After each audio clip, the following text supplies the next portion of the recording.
Down in Coal Harbor, the Skeeters.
Just sitting around that campfire, more moonshine in a dump truck. Some southern boys with them southern toys. We shoot the moon till the sun's up. Got no time for no mud duck, just tall grass in a pickup truck. Cause southern boys, we kick up dust and shoot the moon till the sun's up.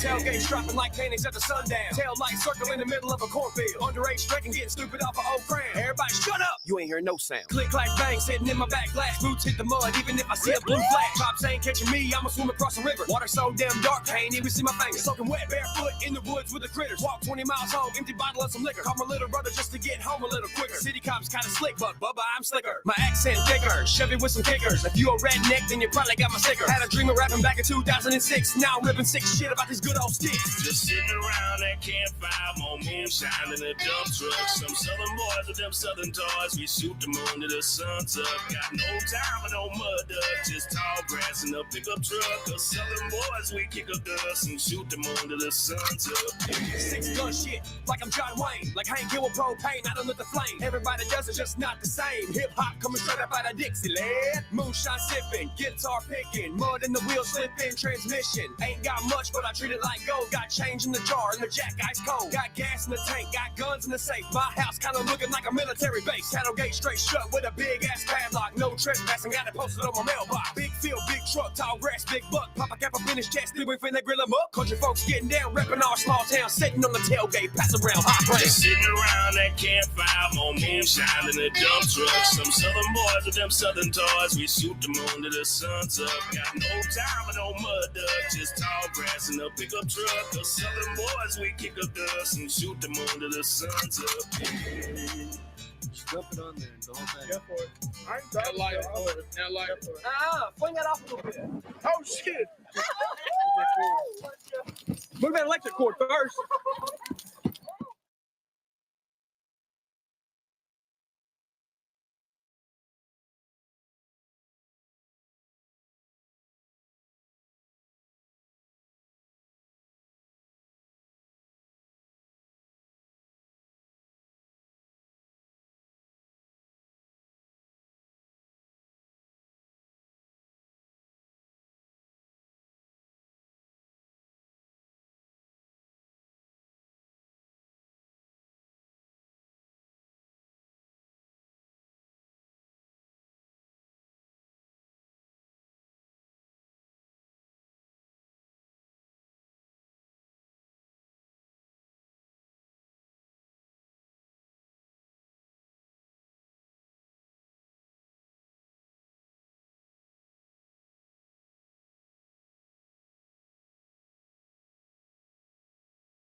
Yeah. Cry hoon, jacking waves, riding up church train solo, flop, stay in your lane. You talk about mental illness, but put that on Ryan's name. Did you take your pills today? Short man, big accusations. Why are you hanging with her? We shall not mention. Adam cry hoon, country rap, jacking, chasing clout for fame. Short steps, tall tales, this ain't a game. Fake friends, backstabbing, feeding off shame. Are we weapon that don't cry home? Are we weapon?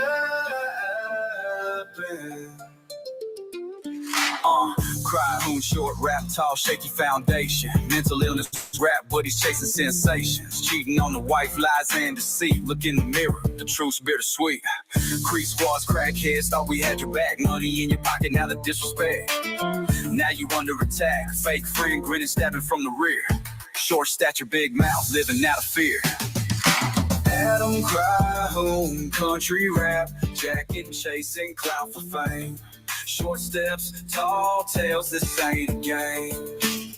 Fake friends, backstabbing, feeding off shame. Are we weapon that don't cry home? Doing rapping. Doing rapping. Doing rapping. About the pills and pain, jacking concepts, still riding that train. Snatching country rap, thinking you the GOAT. Shirt height, long lies, truth in every note. Are we weapon that don't cry home? Doing rapping. Adam cry home, country rap, jacking, chasing clout for fame. Short steps, tall tales, this ain't a game. Fake friends, backstabbing, feeding off shame. Are we weapon that don't cry home?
Yo, just in time, what's up? You done lost your mind, cheated on your baby mama, did it with her best friends. Your girt's exposed, now we see the trend.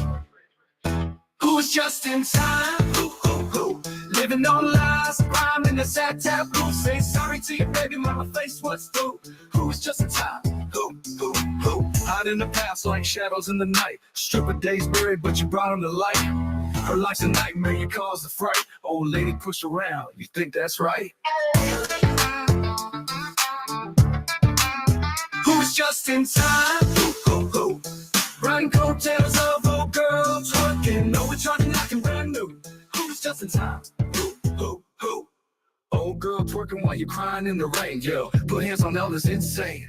Now you're just another bad refrain. People look up to you, the fake country guy with no swag.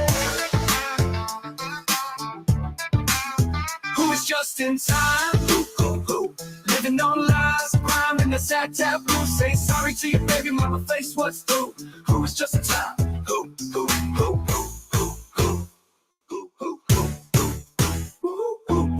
Fed Ted has nothing on this. Your AI bear can't catch anything in 4K. Make it a buck off the situation that isn't yours. Typical just in time. Are you the one with a size 12 shoe? Who?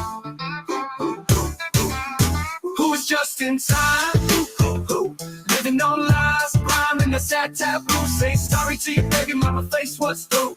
Who was just in time? Who? Who was just in time? Who? Riding the coattails of old girl, twerking over shorty, knocking brand new. Who was just in time? Who?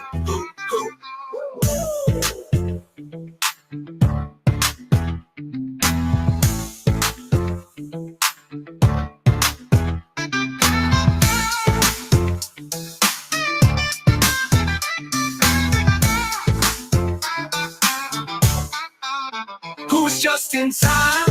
Who? Living on lies, crime in the sad taboo. Say sorry to your baby mama, face what's through. Who was just in time? Who?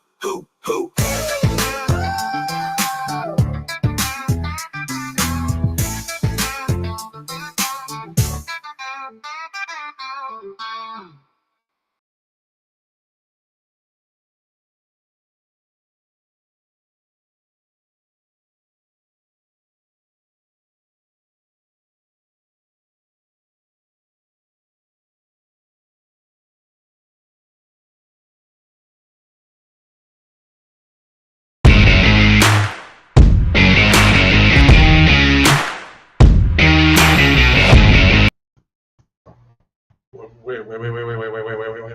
Are we in? Oh, we're live. Guys, we're live. I just want to make sure we're live. Everything working right? Yes. Oh, everything's working right. Oh, beautiful. Okay. We got to make sure things work right. If they don't work right, then we end up in a whole buttload of problems.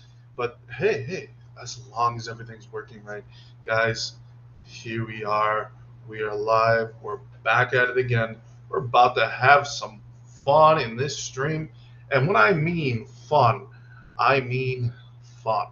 So, guys, let's dive into this. So we are actually going to start by reacting to Ryan Upchurch's diss to Adam Calhoun. So we can't really watch anything of Adam Calhoun right now due to the fact that he will strike the channel down every time. So we can't do anything about that right at the moment. We got Dr. Disrespect in the background. So that way we can show respect to Dr. Disrespect. Hell yeah. Now let's get into this. So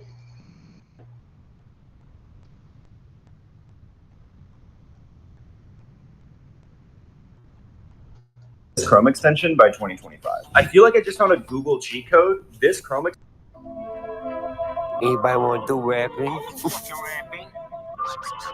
They all dissing me, why? Cause I'm the golden boy. These records too damn shiny, so go put your sunglasses on. This old motherfucker was rapping before I was born, and you still ain't beating nothing except skeleton of a dead horse. If I'm a bitch, I'm Snow White and done stomped out like 7. Once I got them blue jeans, baby, run the village like I'm Papa Smurf. Scary ass cracker, I'm scared to go first. Cause it takes your ass 4 years to write a 12-bar verse. I give a 12-bar curse to rip to get the keys and oh, Church, you're fucking killing him. start the 12 foul purse. I'm a go and make it now that ego hurts. And let me ask this first, why Adam the only superstar who never headlined in his own concert? His life shifted and only superstar who doesn't headline his own concert. First, that statement is a lasting verse. He said, I'm going to get the bag and went and picked him up a purse. Texting his boyfriend's on the telly. Hardest line, you called me Tubby. So addicted to the phone, install a screen right on his stomach. Industry under his shirt, he trying to hide it from the public. Now we doing propaganda because my fan base is cultic. Too authentic to replicate it. Got his Play-Doh trying to scope it. His visions, homo motives that involve me being Cupid, a culprit. I'd never waste an arrow, only big game I'm hunting. Not a made it crystal clear, the word to speak or carve a condom. Y'all shoot bullets, I throw thunder on a pulpit, preach from under. I stay grounded like the roots from a down south motherfucker march. Skip the Wi-Fi bill and send his ass down the hustler. Buy a ball game for his ass so he quit talking like a buster. I'm the Rain Man on a cloudy day, he's still rocking it. This is good. Church, you're fucking burying his ass right now. Ricardo, we're watching Ryan Upchurch's diss to Adam Calhoun. We can't watch anything that Adam Calhoun does because last time we did that, he got all mad at me, and I got this thing. I got a kind of a thing from YouTube telling me that I broke their code of conduct, even though I didn't break their code of conduct. I followed everything. It was within fair use and everything. But for some reason, it was breaking code of conduct. them Ray-Bans. Can't even look yourself in the mirror to believe the shit that is all brain says. I knew you wasn't a rapper the first time that I shook your tiny hand, cause you named yourself one syllable away from the term gay, man. I feel like Eminem and Nick Cannon still trying to find the K-dance. Tape, man, gonna buy you a dictionary like that. I'm a five flame spitter. My range, mind rage, career ender. A right page, right way in 10 minutes. You dug grave, too shallow to die. And I told y'all leave me alone, but y'all kept blowing up my phone. Now your obituary is typed on geniuslyrics.com. I ain't even listened to your I'm jealous of up church song. And that's proof you ain't improvising, I'm physically wrong. We also have Dr. Disrespect in the background, so if you wonder what's going on in the background, that's what's going on. In improv, my pen game is tougher than a nylon slip knot. Only way you rock and roll is when I make you kick rock. You a case study for social media side effects. At this point, your heroin is cybernet. Recluse yourself inside a web, even more than a spider is. Hoser was right, you are even your hoe ass be sleeping inside a cider mill. Thinking that you popping off, but I disassembled your pistol's firing pin. He looking down the barrel like, what the fuck's wrong with this shit?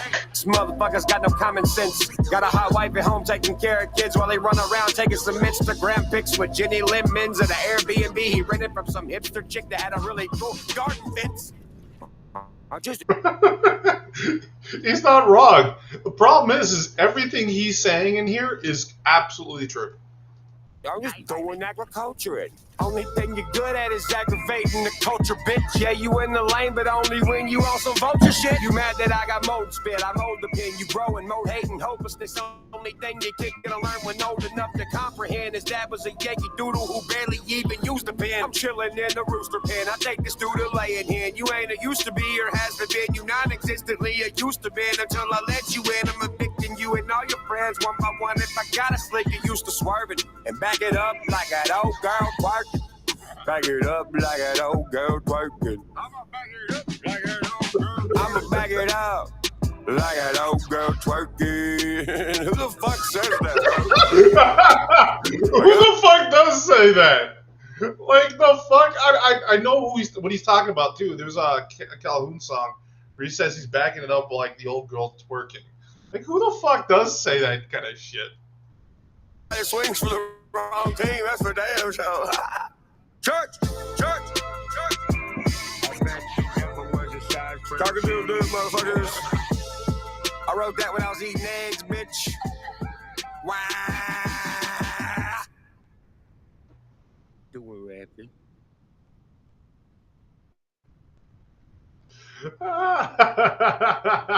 Church, you killed him again. God damn it. Oh God. Adam's not gonna have a career after Church is done.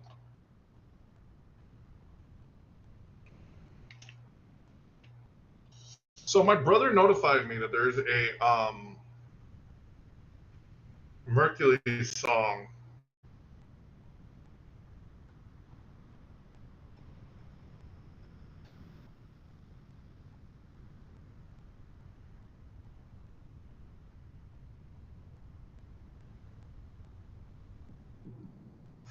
So we're gonna watch that. My brother notified me about it earlier, so we're gonna check that out.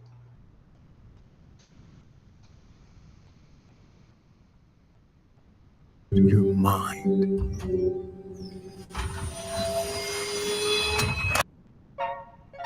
Rule number one, don't say you're the best rapper in the genre when you're not even the best rapper in the room. All right? Thanks for the invite. Someone should have told you this is global domination. You're a self-proclaimed snitch out here recording conversations. I'm the dog. So he, oh God. I already see a flop here right away.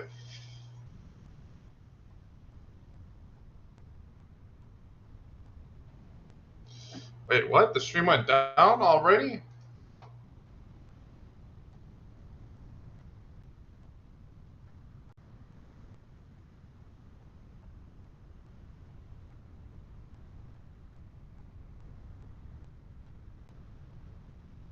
Wow.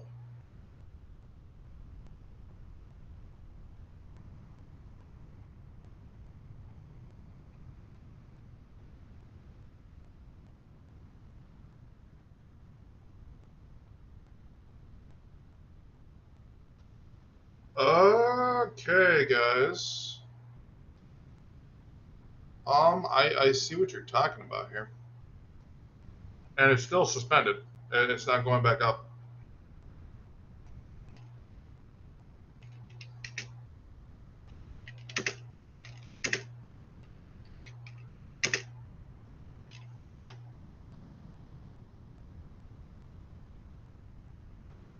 Wow. Okay, so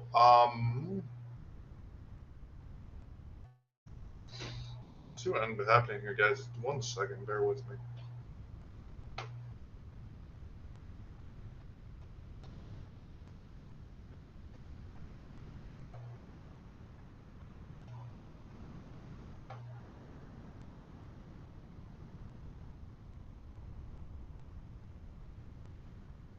Appeal rejected. See,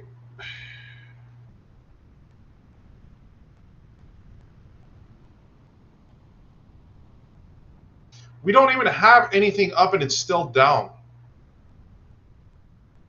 This is the kind of shit I'm talking about. Oh, so it's back up. I guess I'm back. So you serious, Calhoun? Is this how we're gonna fucking play this shit? So I got a question, because if Calhoun's watching this, I'm assuming he is. How is it that you cannot take a reactor reacting to your shit and giving you criticism? Mercules, you're now you're no good too. Like, it's as soon as I played, we're gonna play watch Mercules' song. You can't stand the facts. Oh, I'm gonna go back and see at what part did it cut out. Yeah, so wasn't it Upchurch's song? It was at Mercules. So Mercules, you're a little bitch, just like Calhoun is. I'm sorry. I'm sorry. If you can't take criticism, you got some problems. So at the end of the day, get some help. Realize that people are going to criticize you, especially when you get things wrong. Right off the bat, so everyone else except for YouTube got to see that section. You motherfucker, you made it so we can't finish that stream on that section. So which means there's a whole section my viewers don't even get to watch. Because you have some problems, obviously. Guys, this is big artists fucking telling us people who watch their fucking videos, hey, you can't watch our videos if you have anything against us. So as long as I have to do anything about Adam Calhoun, I guess we can't react to it. So if it's any diss towards Upchurch, that's how they're gonna fucking do it, because they can't. So ultimately, because of that alone, Church has already won the beef. Let's be honest. I'm sorry. If I can react to an Upchurch diss song, not have to worry about these issues, but as soon as I, Upchurch spitting those bars, dissing somebody, but as soon as I watch somebody who is dissing Upchurch and they do that kind of shit, it makes it so I can't even put my 2 cents. Which means they probably flopped like usual. I'll have to sit and watch it and do a review video is probably what I'll do. But the problem with that is everyone knows on YouTube everything gets scheduled out. So Mercules, you fucked my channel. You fucked my channel just as bad as Adam did. So you both can go fuck yourselves. All right. All right. Well, let's get to the topic of this channel now. So if you guys know, I've said it quite often. So one of the things we're going to be doing today is we're going to be covering the whole thing on exclusives and physical copies. Personally, I think they're both dying, and I think they're both going to be going away here very soon. I think it's going to happen sooner than later. And I know there's going to be people in the comment section. There's going to be people in my chat saying, well, exclusives will never die, blah, blah, blah. Yeah, the only one holding on to their exclusives right now is Nintendo. Even Sony has given in. They're third party too. And at some point, Nintendo's going to have to give in too. Because they're always going to want to make more money. You're not going to force someone to go buy a Nintendo Switch. They're just going to go buy the console they want. At some point, Nintendo's going to have to sit there and say, oh, well, guess what? We're going to have to launch our games on other platforms. and then they'll start launching on the PC, and then slowly but surely launch on the other consoles. The fact, though, that these games, because both PlayStation and Microsoft are talking about launching more games on the new Switch, the Switch 2, so these games are no longer going to be exclusive to their platforms. I think exclusives are dying. They're literally going to the wayside. The way I think about exclusives is I think that at this point, like, console wars are over. This isn't the 90s. Okay, console wars are over. They're done. We've moved on. Children fight over consoles on which box is better, but adults do not, or you shouldn't anyways. If you do, then you got some problems. Maybe you should do this thing called grow the fuck up. You know, that is an option. But like I said, exclusives are going to go to the wayside.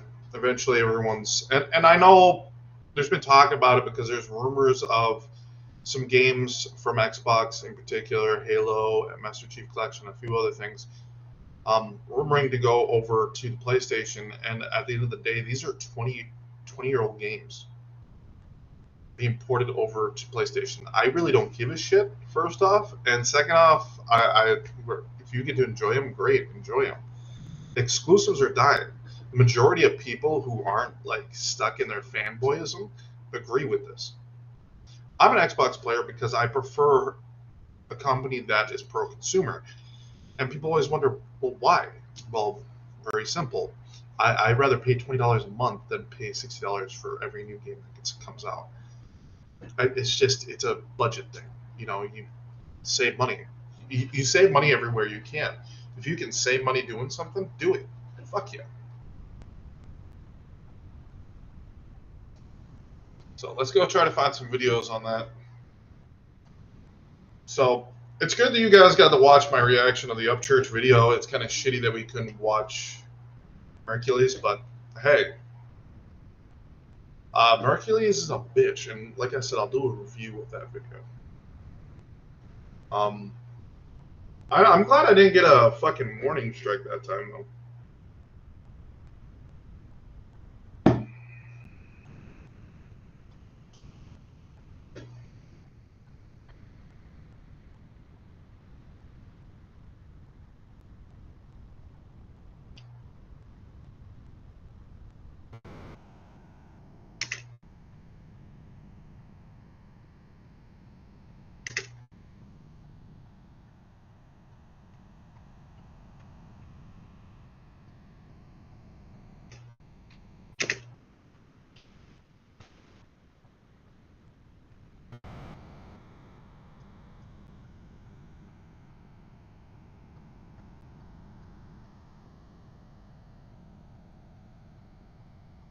Okay, so we got Ethos.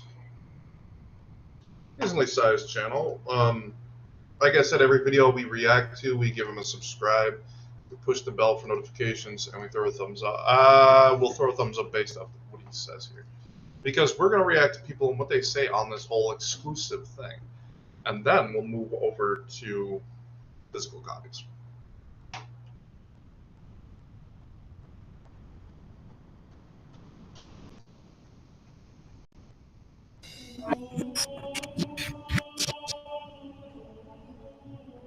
Oh man, not again. So yes, let's talk about exclusive games. The favorite topic of fanboys and fangirls who will fight you to the death to defend their choice of a gaming platform provider. Whether it's the Genesis does what Nintendo don't PR spin from the 90s or the modern competition between Microsoft and Sony, somewhere there's a flag planted on a hill with someone ready to. So what is an exclusive game anyways? If you're one person that needs to know this, I'll just give you a simple lowdown.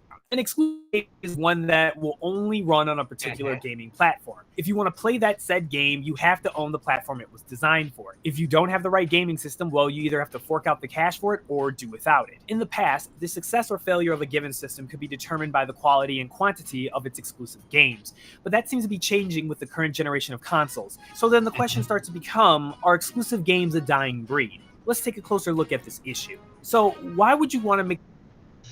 Well, I think they are. Like, think about it. You got PlayStation,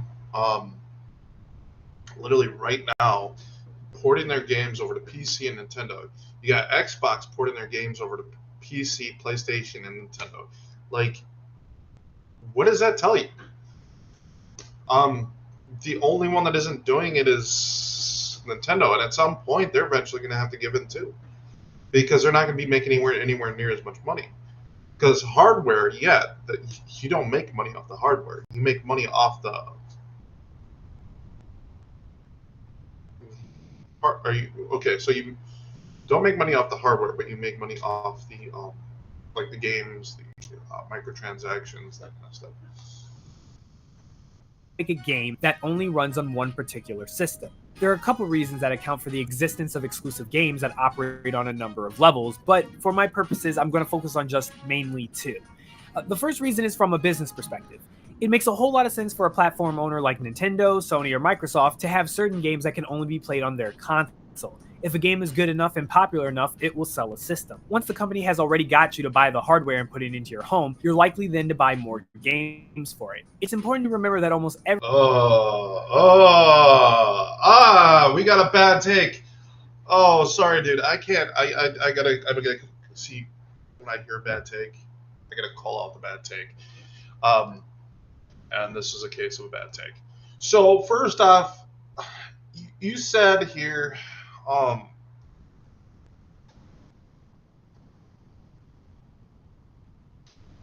business perspective.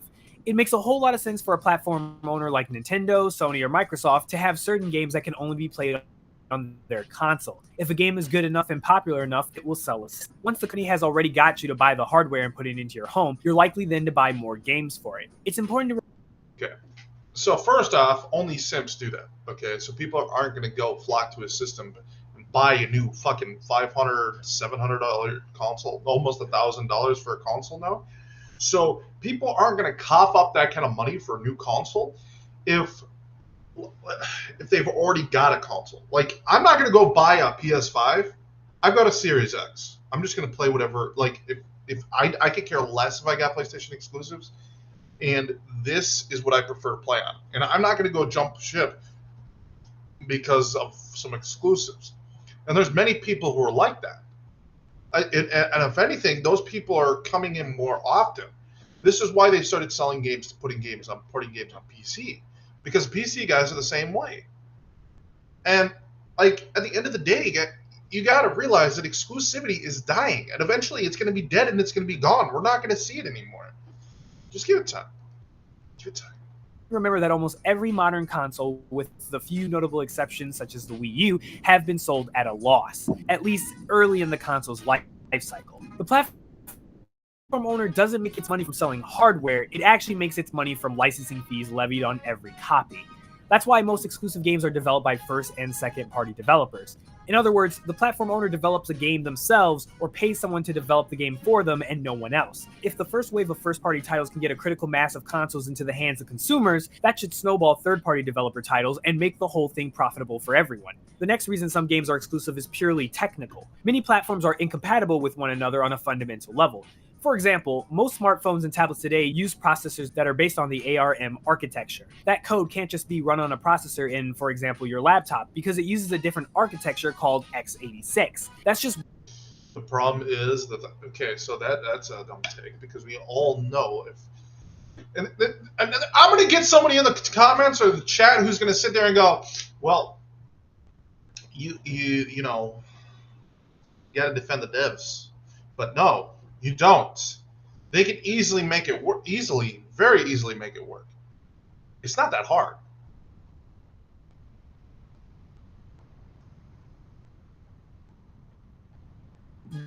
One form of incompatibility between platforms, and there's a lot of others. For instance, the operating systems on the PlayStation and the Xbox are not compatible with one another. So to develop your game for multiple platforms represents a significant increase in costs, people, and time. Not really. It's not that. Oh my god. They give you the fucking dev kits. You pay for the dev kits, and that's it. And then you develop the game, You take the time and energy. This is why I've always said that there's a weird thing about when these game companies keep renting engines instead of building their own engine, which sucks because one of my favorite games is Ark, and they do the exact same thing I'm speaking of. But when these companies keep latching on to Unreal Engine 5 and not build their own engine, and they wonder why games that are building their own engines work better and play better and feel better, it's because they built their own engine from the ground up, where you're going into a renting an engine. And people act like, well, this is the easiest way of going about it. I'm like, no, this is not the easiest way of going about it. Not even close. With the exception of some things like concept art or art assets that are in universal formats, you essentially have to develop large parts of your game again and again for different platforms. All you gotta do is change the control layout most of the time. It's a laziness, is what it is. It's not whether it's consumer friendly, it's just laziness. Them not wanting to develop the game for multiple platforms is just laziness. That's all it is. Stop fucking coping here, but You also have to take account for hardware differences. For example, some titles coming to the Xbox or PlayStation simply couldn't be gimped down for something the Wii U could run, Project Cars being a recent case in point. When we talk about porting a game, it usually means taking a game coded for one platform and then painstakingly rewriting the integral parts for it to run on a new platform. As you can probably guess, this really only makes sense if there's a good reason to believe people will buy enough copies on the new platform to turn a profit for the developers. Also, no matter how much you have in terms of development resources, developing for multiple platforms inevitably means that you're creating multiple versions of one game with less polish than a single version would have, which is why sometimes we see ports being done by a third party long after the original versions have tapped its sales potential. Although developers and platform owners have different reasons for wanting platform exclusive games, in the past both benefited from this arrangement. Things today are, however, no longer the same. The first big shake-up game with the current generation of consoles is the unification of hardware architecture. Both of the big players now use almost identical hardware based off of AMD technology. A lot of the development tools and engines that are used by modern game developers are also cross-platform to a much greater extent. Even AAA developers are unlikely to bother developing their own game engines when there's so many flexible and powerful options available for a licensing fee. There's a reason why almost every game that you play nowadays either runs on Unreal Engine, Unity, CryEngine, or ID Tech, to name a few. You may also realize that the hardware architecture that Sony and Microsoft now share is the same found on modern PC. okay. Again, you're acting like it's a good thing that these guys do not develop their own engines. When you don't do that, you wonder why the games are shit. We don't got good games anymore. Half these games can't run properly. Like, come on. Even better, the Xbox One and Windows computers even share the same API in the form of DirectX. So yes, there's still some overhead involved in developing a game as a cross-platform title, but the cost and effort has been drastically reduced. Suddenly, it takes much less. It's never cost that much. You just get a diff. Well, no, I guess you could say when the PS2 existed, that's why a lot of developers hated working with PlayStation 2. Because it was all in Japanese. But I know, like, after that, like, the Xbox, the 360 and the PS5 or PS3 were using a lot of the same architecture already. So this was something that was already should have been started dying during that generation, but it wasn't. But they did start porting games to PC, though. That did start happening. Both PlayStation and Xbox did this. Less for cross-platform development, and developers find the prospect of doubling the market they have access to hard to ignore. Platform owners obviously still want exclusives to shift consoles, a much harder sell to developers that they don't own. It seems that the true exclusive has all but died in the modern gaming age. Instead, what we're seeing is something called a time exclusive, which means that the developer was paid some cash to hold back on releasing a game for one platform so that the owners of their console can play it first. After a set amount of time, however, everyone gets to play it. Well, except for those people who own Wii U's. Bless their hearts. The way that I see it, at a larger scale, I'm assuming this is either an old video or you aren't current. platform exclusivity is dying a rapid death. Unless the next generation of consoles return us to hardware incompatibility, there's little reason to think that the situation will turn around. To be honest, the PS4 Pro, or they just should have kept with the word Neo, and Xbox Scorpio may just perhaps mean the end of console generations, with consoles simply getting more powerful but retaining backwards compatibility to the same way iPads or PCs do. The final question is, of course, whether this is a good thing. My opinion is that on balance, the answer is a very strong yes. Game exclusives were never good for gamers, even if they were fooled into thinking so. It was an anti-consumer practice It's always been an anti-consumer practice. that doesn't have any reason to be. I think that platform owners realize this and are probably starting to shift the value propositions of their consoles away from exclusive games. Even Sony has realized recently that it can profit by opening up the PlayStation ecosystem, even if it's by a little bit. That's why just recently we have access to PlayStation Now available on PC, where you'll be able to stream your games like The Last of Us and the Uncharted series on your Windows PC. Something like that would have been unthinkable in the previous console generation. So what's your take on the whole exclusive games thing? Do you think they are good for us as gamers, or are you happy they seem to be going away? And will they possibly end the console war? Let me know in the comments below. And if you enjoyed this video, why not leave a like and share it on social media with your friends? If you wish to support me further, I actually have a Patreon. Okay, I'm assuming this is 8 years ago. First off, 8 years ago, the Switch came into play, so he was actually off date on this. But pretty much he was on par. He's just okay. But no, it's as I've been saying, like, exclusives are dying. Eventually, they're just going to cease to exist, and eventually, we're gonna see it go. And the more we see it happening, better.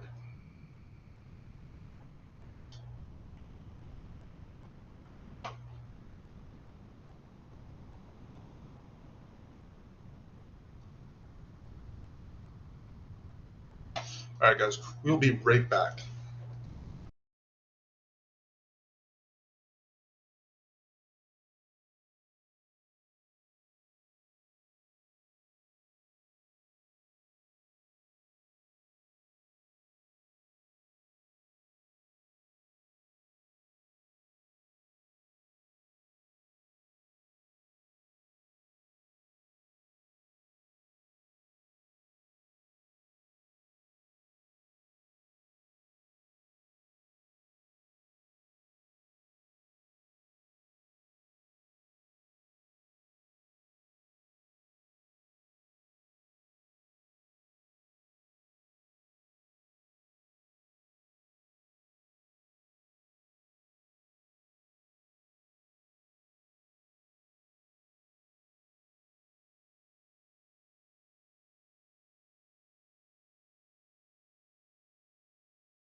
All right, we are back, guys.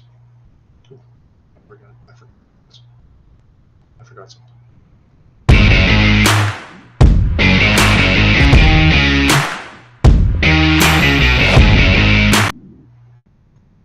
All right, let's watch. So this creator is Arctic. He's got about 609 subscribers. So you'll like that bell. Ooh. Yikes. Well, there you go, bud.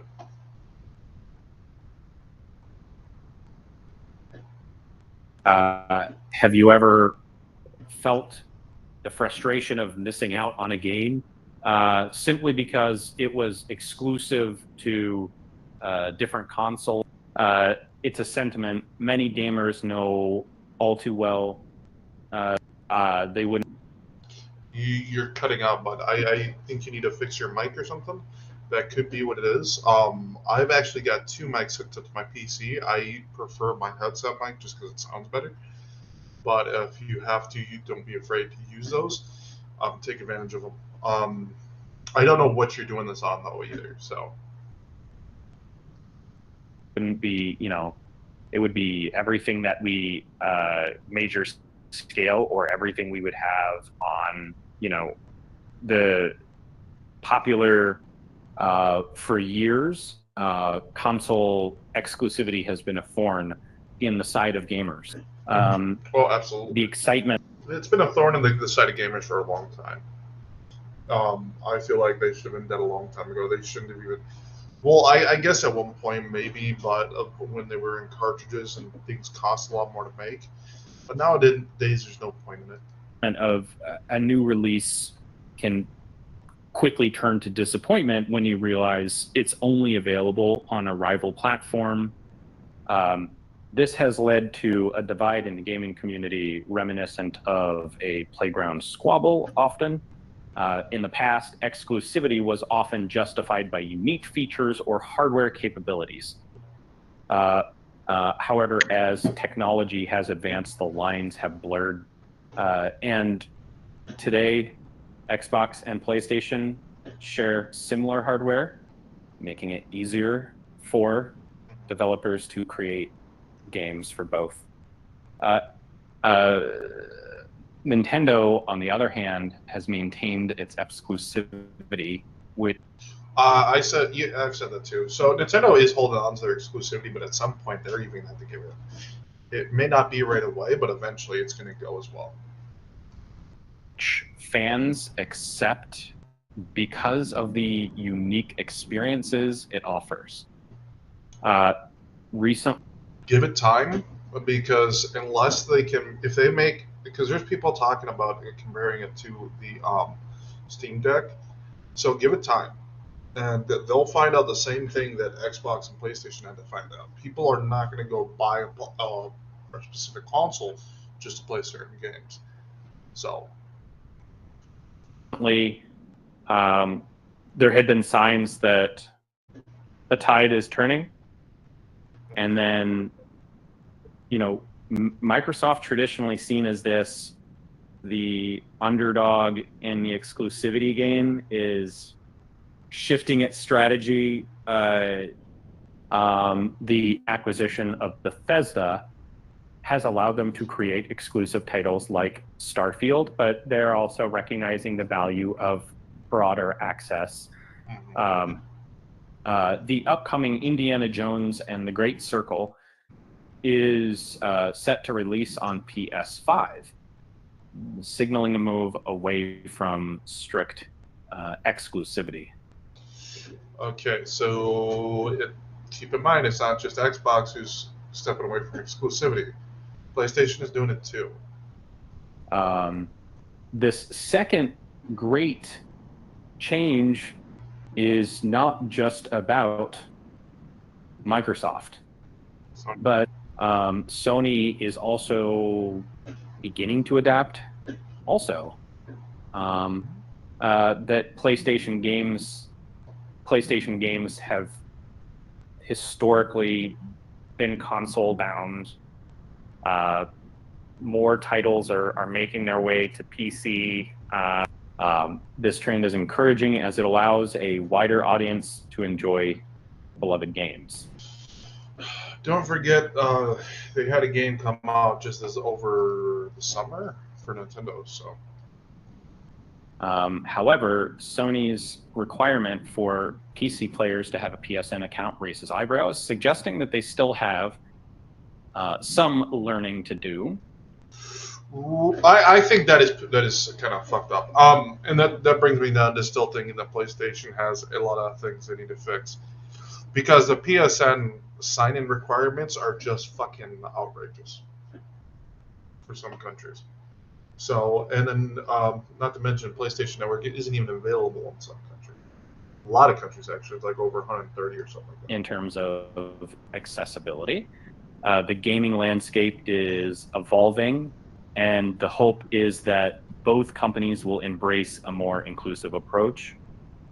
After all, gaming is about shared experiences and storytelling, not about leaving players out in the cold. As the industry grapples with its challenges, including rising game prices and corporate greed, the move towards less exclusivity is a step in the right direction. And well, So the cost of consoles and the cost of games, that's all PlayStation's doing. Don't ever put that on anyone other than PlayStation. PlayStation started doing both, and the worry is well, Xbox has already knows that their next PlayStation next console is going to probably be $1,000, and so I'm assuming they're going to go the cheaper route, and then that way they can undermine PlayStation the whole way. So. It's like a game of musical chairs where everyone deserves a seat. And speaking of chairs, why did the gamer bring a ladder to the bar? Because they heard the drinks were on the house. With that said, thanks for watching, and until next time.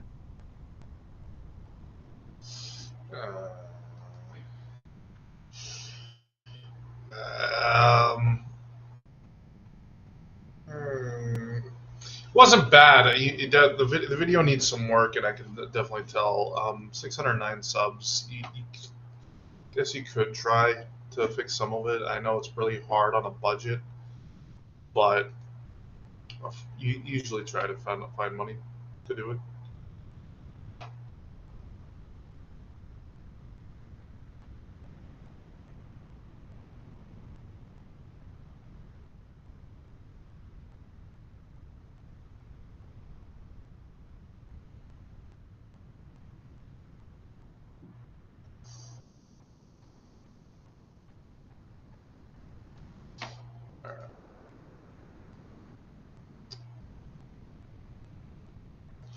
Let's not do that quite yet. So this is Eurogamer. This is a bigger channel, so. Capture your Fortnite highlights. Check this out, brand new 16-bit Super Nintendo with Super Mario World. What? What's this one? Oh, this is a Sonic the Hedgehog from Sega Genesis.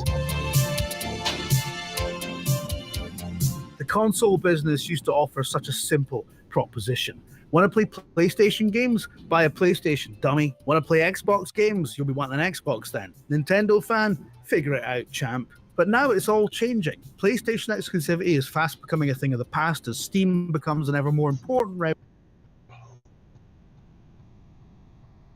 stream for Sony. Xbox hasn't had any true exclusives for ages and is now openly pushing the idea that it is a publisher first and foremost. We're one of the largest game publishers on PlayStation. We're one of the largest publishers on mobile platforms as well. Xbox won't turn its nose up at your business if you prefer a Sony or Nintendo machine instead. And if you'd rather game on PC, mobile, smart TV, or fridge, they're more than willing to accommodate you. Absolutely nothing Nothing's wrong with that. is off the table. It's very possible that even staunchly Xbox IPs like Gears of War and Fable will come to PlayStation eventually. Xbox's recalibration on this has been accelerated by the fact that they're just not doing as well as Sony and Nintendo at shifting boxes. But oh my god! Oh boy! Oh boy! Oh boy! Oh boy! Oh boy! Oh boy! We got another fanboy, don't we? We got another fanboy, guys. Should I have a salt line behind me? Should this start happening? Do I need to have like a green screen with a salt mine behind me? But anyways, oh boy.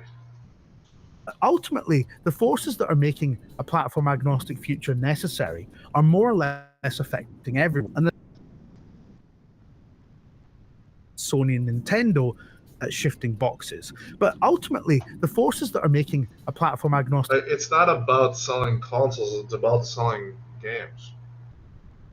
Making money off microtransactions. You know, the amount of money that they're making right now, Microsoft as a whole right now is probably making the same, if not more, than both the Sony and Nintendo right now. Just due to the fact that they're shifting their gears. Future necessary are more or less affecting everyone. And there's a huge time bomb coming down the pipeline, which I absolutely guarantee you every games firm in the world is actively bracing itself for. So why is the concept of platform exclusivity currently being dismantled? Well, in part, it's because the games industry's obsession with chasing infinite growth has inevitably led to its most dire state in years, a sector so rich with with abundantly flowing cash that it used to be. It was COVID. So in 2020, they made the most money they could make, and they started losing that money that they were making because, the pandemic ended and people were no longer in their homes. So they had to figure out a new way of trying to recap those money and try to make that money again. So Considered recession proof has, in fact, begun to shrink. And because we live in the worst timeline, even firms that are still making money hand over fist are shedding staff like they're trying to save a waterlogged dinghy with a rusty bucket, because getting rid of the people who actually make the things that earn money is the quickest and easiest way to make growth forecasts look good, which is obviously hugely damaging to individuals and their families in the short. Okay, so a lot of times when companies are losing money, they have to let people go. Sadly, that's just how it is. They got to figure out, they got to cut the budget, usually is what it is. All big studios do it. All big companies do it. There's no one who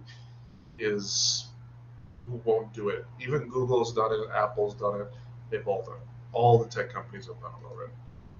Short term and completely unsustainable in the long term. Every round of layoffs costs the games industry invaluable expertise that can't be replaced by enthusiastic graduates willing to work for next to nothing to prove themselves, or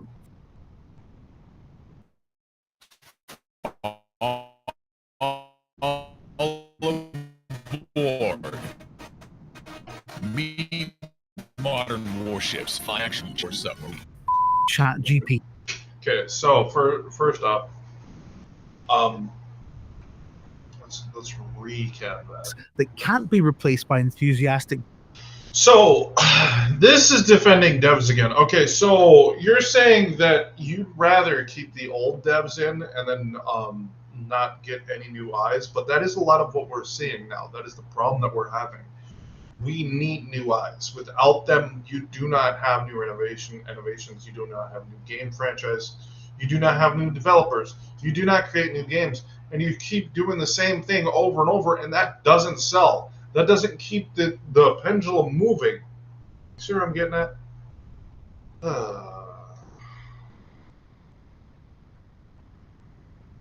Graduates willing to work for next to nothing to prove themselves, or Chat GPT, or whatever other nonsense briefcase ghouls are going to come up with to cut corners on game development in the future. Industry veterans are a rare and precious resource, but they're absolutely not appreciated or respected in this industry. I would guess because it's so entwined with the technology sector, which has always been more enamored with youth and with experience. For as long as I've been in this industry, I've looked on as it has shed talent to other disciplines that pay better.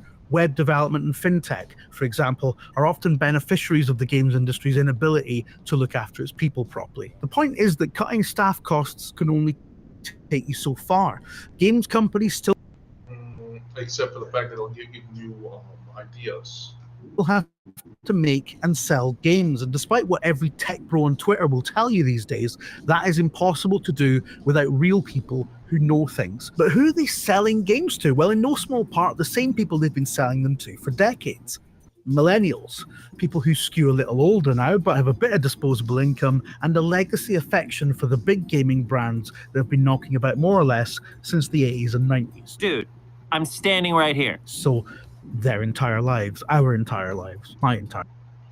Yeah, I'm a millennial. I feel that. Our life. Morbidly speaking, this isn't a customer base that is growing, apart from, I'm growing outwards, but that's by the by. And so we find ourselves in the current situation where the only way Microsoft can grow the Xbox ecosystem is by chasing the coin of people who are frankly very unlikely to buy an Xbox. They have entered this new age of the games industry at a... Well, they're not the only ones doing it.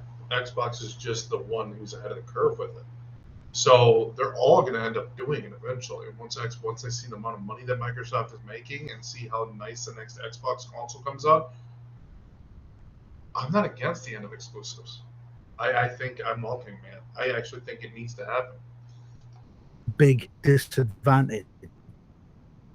because they're three in a three-horse race. But the other platform holders are facing the exact same existential pressures. I don't think it's beyond the realm of possibility that we'll start seeing Sony putting games on Xbox eventually, although what that means in practice will have probably changed massively by the time that happens, if it ever happens. Like, I'm not saying you're going to get Uncharted 5 on the Series X. Nintendo have already for years been dipping their toes into mobile, leveraging their big brands into app stores with one-thumb friendly games. Oh, well, that's the thing. Okay, well, that actually explains a lot. So, I didn't know Nintendo actually started stepping away from exclusivity as well. That definitely tells me quite a bit. That actually kind of blends what I thought before, and I think they're all going to go. They're eventually all going to go. Games that evoke the Nintendo spirit while serving the needs of smartphone gamers. They've done this with mixed success so far, and it's probably not as crucial for them as it is for the other firms, because Nintendo are notoriously one of the most solvent companies in the world. But there's a good reason why they're exploring the prospect of Nintendo games on non-Nintendo hardware, and it isn't just for and giggles. But okay, look. Well, it's because eventually consoles, like I said, exclusivity's dying. Just accept it. It's not all doom and gloom. Even as dire as things are right now, the games industry is always going through these big changes. Things that would have seemed unthinkable in the past are now entirely unremarkable. There are people with kids and mortgages today who have never known a time when Sonic the Hedgehog games weren't available on Nintendo consoles.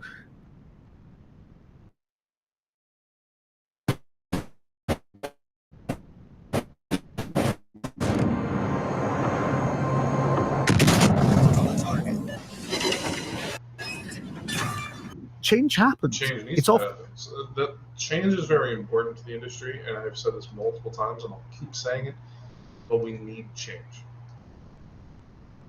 Scary. It often isn't good or bad in the long run. It just is. The big also, it depends on the change. Recalibration that's happening just now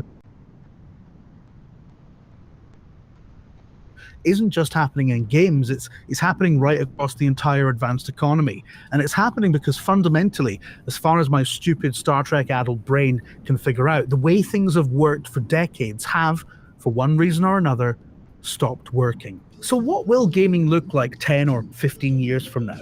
I've no idea, obviously, but I think we're going to end up in a place where your hardware of choice won't dictate which games you can and can't play, only the storefront you get them from. Cloud gaming will continue to become... Well, I even think that is going to change too, especially with the Xbox. They just announced, so their Xbox is talking about adding both Steam and Epic Games to their to the Xbox. So at the end of the day, eventually that's going to end up happening as well.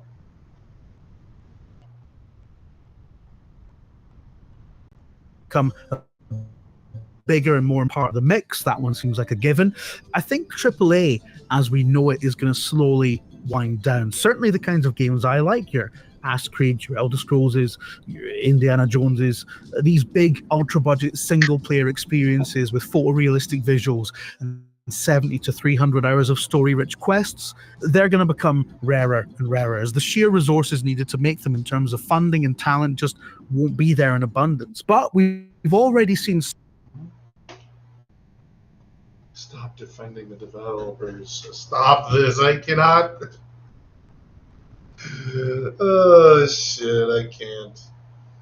Small studios and indies picking up that torch with smaller and cheaper to produce games that rely on good writing and art direction to scratch similar itches, albeit in much lower fidelity ways. Games like Dread Delusion or Dredge, for example, signpost the direction which these sorts of experiences may take in future. And in truth, I don't think that'll be so terrible. But I think all of these shifts are largely going to happen because of the big thing that's worrying every gaming firm with an eye on the horizon right now, and that is that Gen Z and Gen Alpha, big consumers and trendsetters of the very near future, simply don't give a shit about consoles. They like cell phones. What the hell am I, like 60? They like smartphones and laptops. They don't watch TV, and their idea of long-form content is a 9-minute TikTok compilation of incomprehensible memes. This a generation? The Gen Z is coming up pretty quick. They're actually already, like a good chunk of the top end are already adults.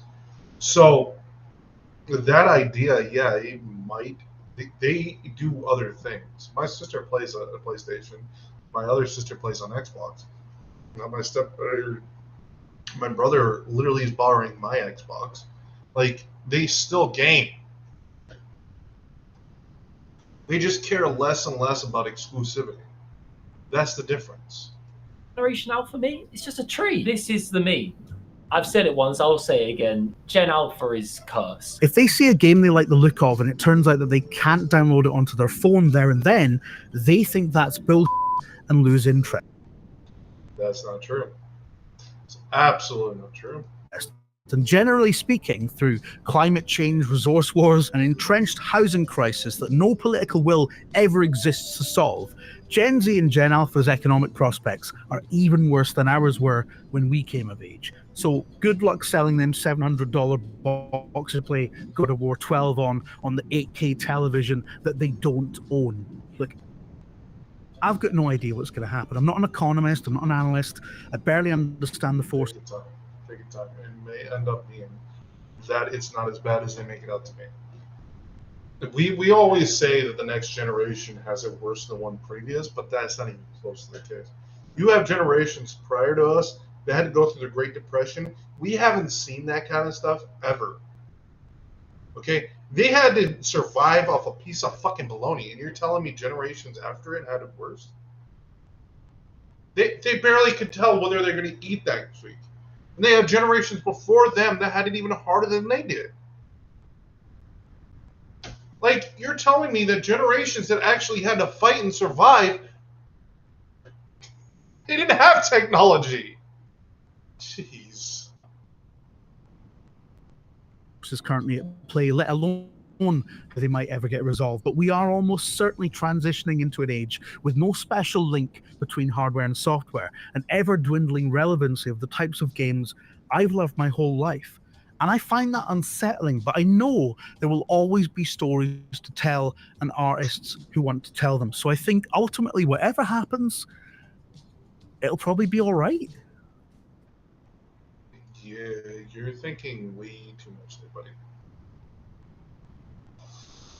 I'll give you a thumbs up, but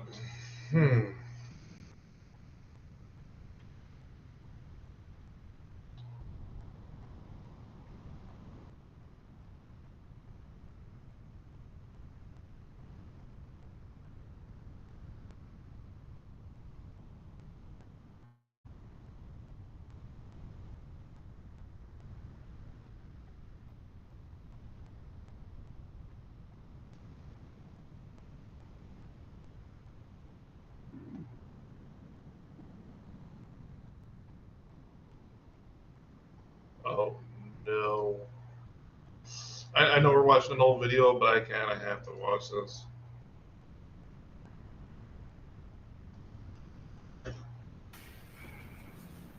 Is we live? Is we live? Is we live? What's going on? Let's see if we can get anybody up in here. I know it's real late right now. Argument. Retarded ass argument, okay? These motherfucking PC niggas. Yes, I want the smoke. I'm not scared of you PC niggas. I don't care. Nigga, I've been gaming since the goddamn Atari.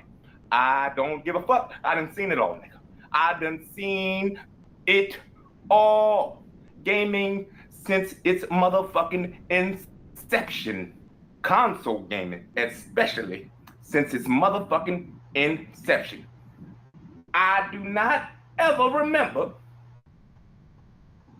me sitting there with my goddamn Atari playing motherfucking pole position and wondering if Atari having pole position was motherfucking anti-consumer, okay? Jesus fucking Christ. What the fuck? No!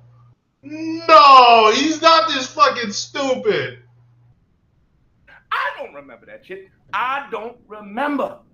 Okay? I never, ever heard of this shit. Okay? When I was playing Yo, your phone keeps going off. goddamn Super Mario on my motherfucking NES, my goddamn Nintendo, I didn't look elsewhere and say that Mario was motherfucking anti-consumer. Yes, it is anti-consumer. Okay? I never heard of that shit. Okay? What I did is I bought a motherfucking Nintendo because I wanted to play the goddamn Mario. Okay? I bought a motherfucking Atari because I wanted to play shit like Pac-Man and goddamn fucking pole position. Okay? That's what I did. That's what I did.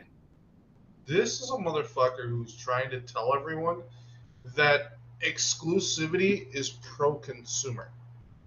Forcing someone to buy a box that they cannot afford is anti-consumer. I don't care. Jesus fucking Christ.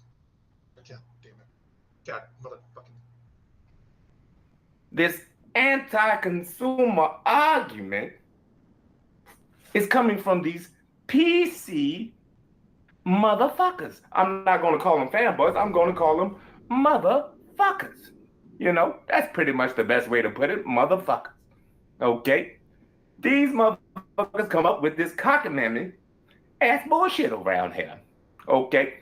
What you have been accustomed to is because Microsoft, okay, I have to refer to Xbox for this. I was trying to leave y'all out of the goddamn conversation. Okay? But I have to bring y'all into the conversation, okay? Because it is Microsoft who put their goddamn games, their so-called, what's supposed to be goddamn exclusives, which they ain't exclusive. Man, we ain't even gonna try to figure out that math problem no more. We ain't gonna try. I'm not gonna call them console. I don't know what the fuck to call them, okay? The fucking console. It's still a console. I don't know what to call them. But they put their goddamn games on the PC. Now, you PC niggas, you motherfuckers see that Microsoft over there selling trash. Yeah, they selling trash? 6 years ago.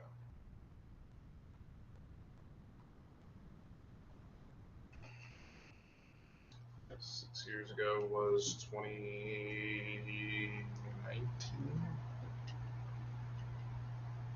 So.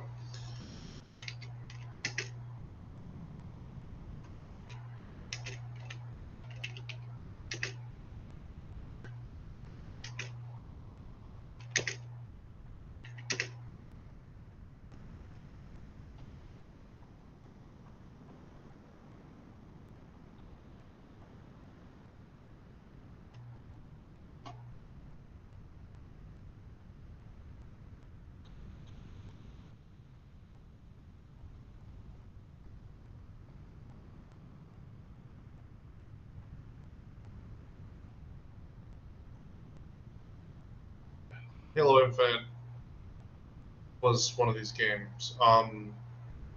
Horizon was another one of these games. Yo, this man has got a fucking. He's missing some brain cells. They selling trash.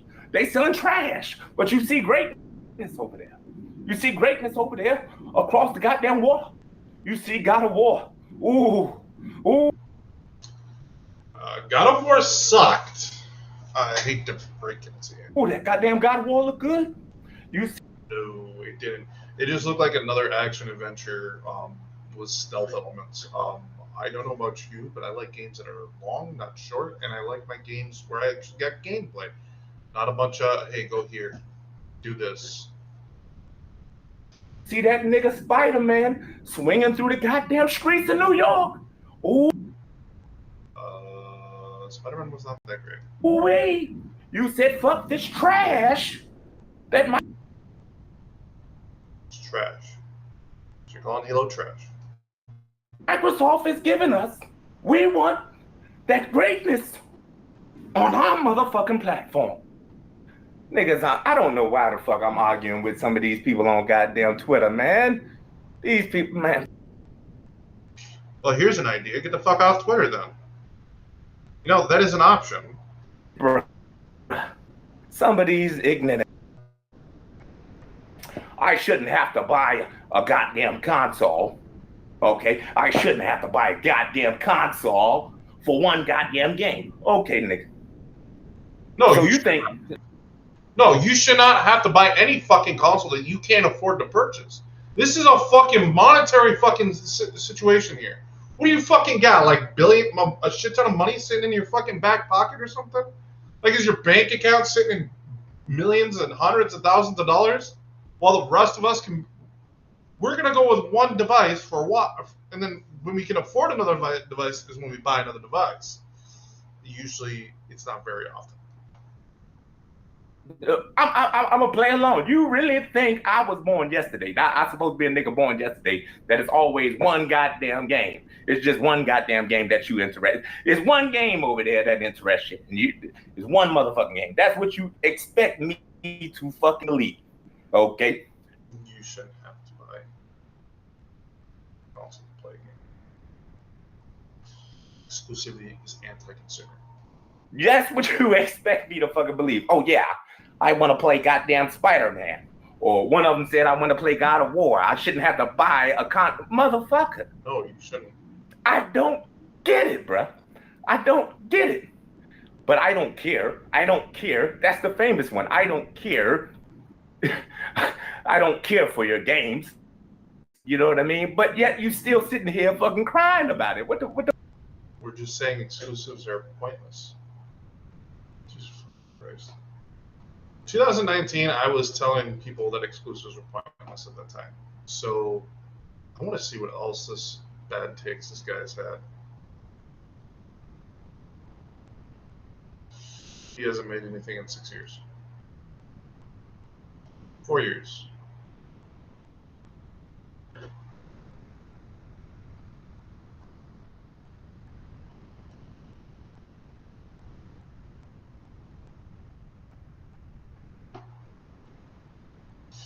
Yup. He got cooked just for the fact that fucking...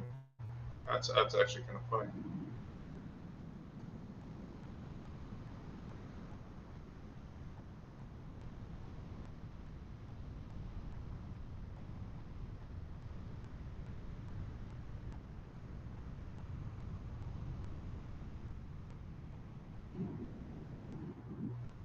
Oh, fucking way.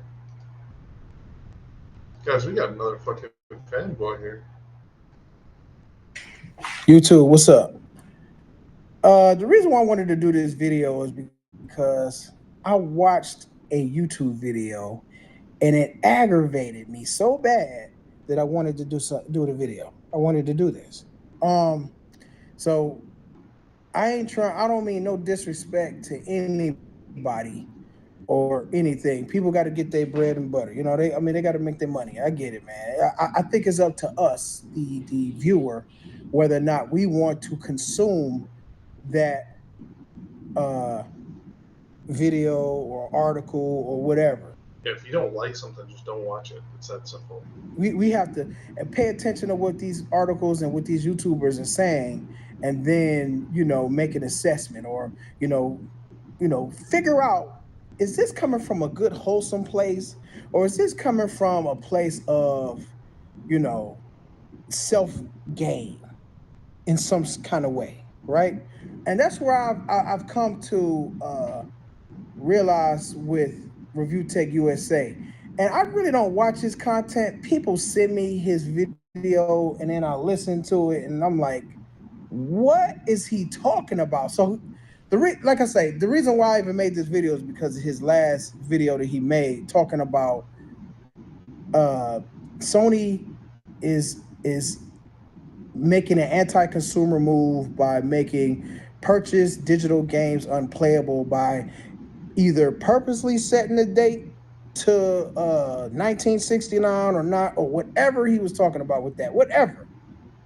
And my thing is, he has been known to embrace digital distribution. He has been known to everyone's accepting digital, kind of steer people to when it's opportunity. He wants to say something about Sony being anti-consumer. He is anti-consumer. They charge you $70 a game. They were the first ones to do that. They charged you $800 for a fucking console, and don't try to tell me they didn't. And then they had the audacity. They also sold you a little handheld called the PS5, PS5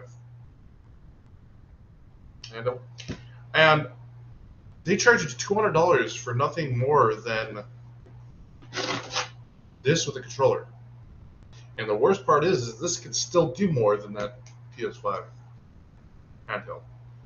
So at the end of the day, you got to question what part of that is pro-consumer. And that he's concerned, and that is the reason why he's concerned about digital distribution. But you can't be concerned about digital distribution and at the same time embracing it and encouraging it and telling people it's the future.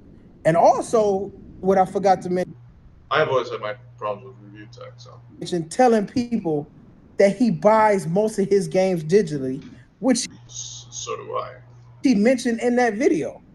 How can you embrace digital distribution but be concerned about it at the same time? If you're concerned about it, if you're genuinely concerned about digital distribution, DRM, and all of this stuff, you won't embrace it. You won't buy digital goods. You won't do it, especially if you know you don't own it.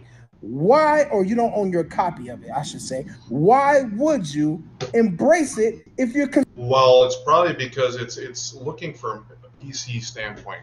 So PC gamers, they get a lot of discounts. So if you look on Steam, you look on Epic Games even goes as far as to give you free games. So at the end of the day, like, it's much cheaper to buy games on PC than it is on console.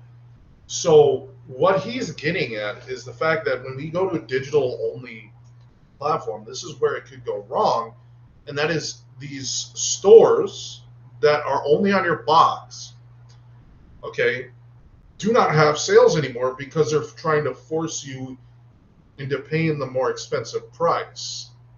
You see where I'm getting at? Concerned about it. Talking about convenience. No, I'm not going to trade in my convenience for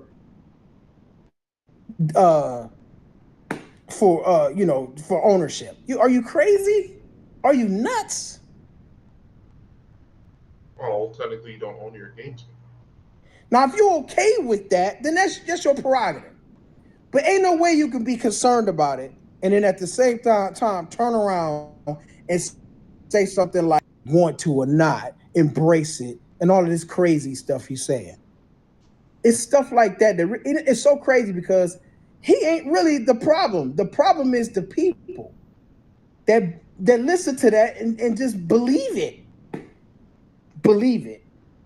Personally, I don't think it's coming from a genuine place. I think it's coming from a place of self-gain of some sort. That's what I think. But I just had to say that. I had to give. Yo, this man.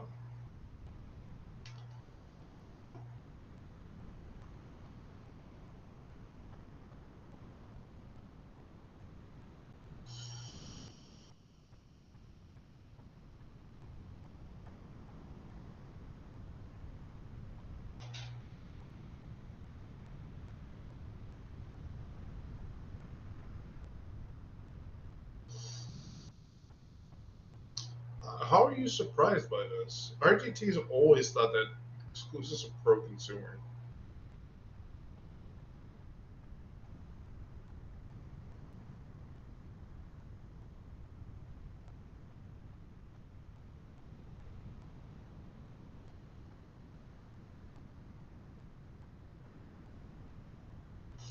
Dude, how many times have they said that Xbox is dying?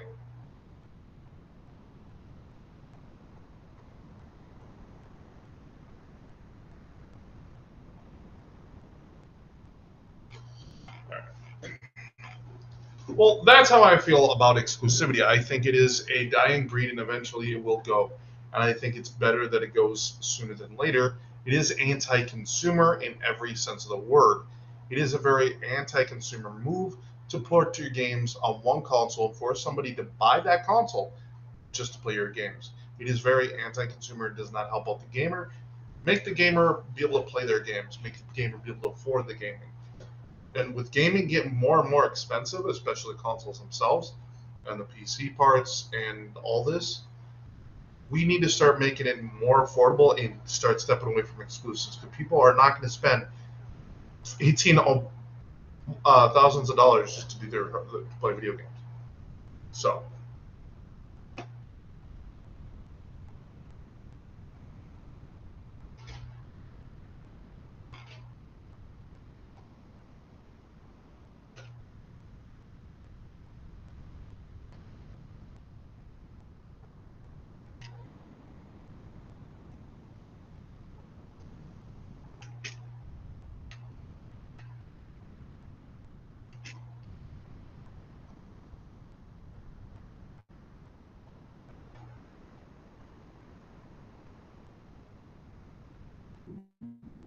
Okay, so now the next part of our conversation on this stream, we were going to talk about physical copies. So, the physical games, we'll pull something out here so that way we have an example. So, like this, owning your games, physical. So, this conversation we're going to talk about is, I feel like it's also dying, and I don't think it's a convenient feature, for to go digital only. I don't know about you, but most of my Xbox games, I don't own physical copies. There's a small list, and it's like they're just sitting in a cupboard somewhere. I rarely pull them out. I rarely put them in my console. I have been watching The Office. I've got the full series on DVD, but that's what I'm getting at. Physical copies are dying. Physical media is dying. So that's the next discussion, and that's where we're going to be watching some videos here about that.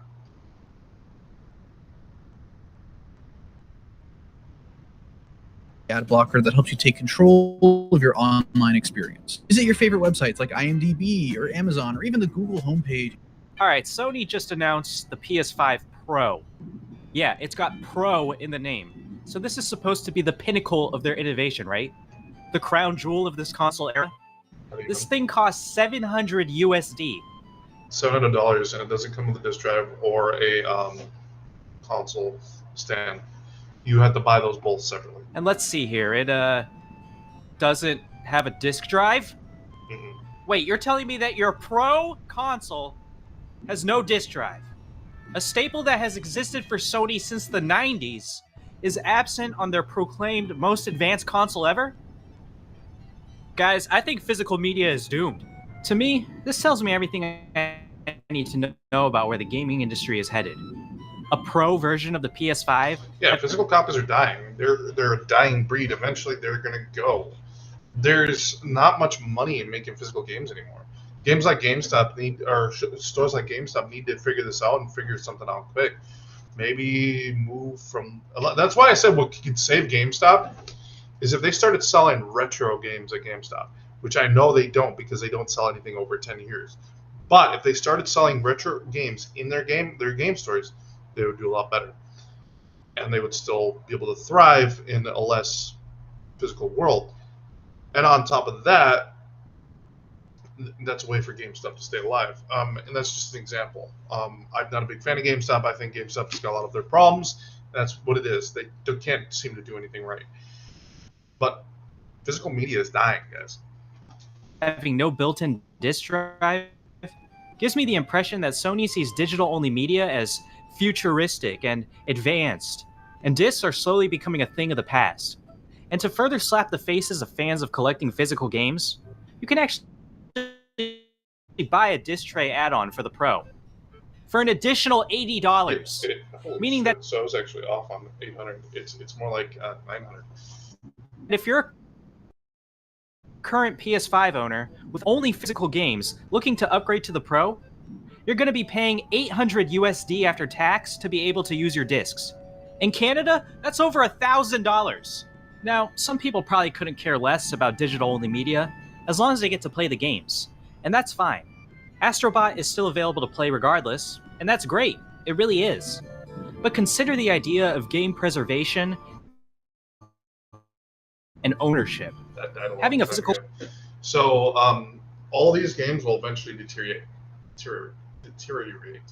is why things like emulation and stuff are actually very good for the industry, because eventually all physical games will deteriorate. They will cease to exist. They will not run anymore at some point. Their boards will get shot and they will go out. Same with discs. There's no difference there. Eventually all that stuff dies. It eventually goes out. It's yours forever. That's immune to the digital versions of these games getting pulled by developers at any time. The idea of being able to buy somewhat recent games used at a reduced price that are still priced fully in the... Wait, you buy a disc game now and you don't own it. What the fuck is this guy smoking?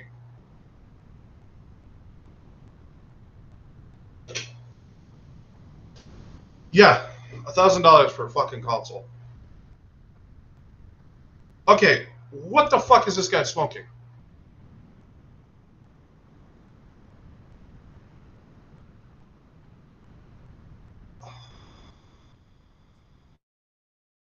PlayStation Store.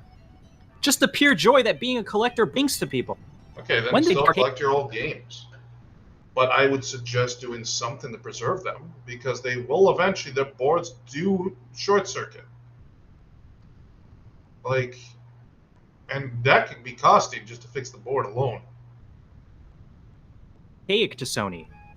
I really hope this isn't the case, and they continue to provide physical media in future generations, but having a pro version at its base be absent of it is really concerning to me. It's not to me, because eventually we're going to be switching over. My concern was the price. That was my concern. It wasn't that there was no disk drive. I didn't like the price tag. I thought that was a fucking ripoff. It was not. It didn't have anything to do with not having a disk drive. Most gaming PCs don't even have fucking disk drives. And this guy thinks you own a new game. So when you buy, supposedly he thinks when you buy a physical game, so when you buy like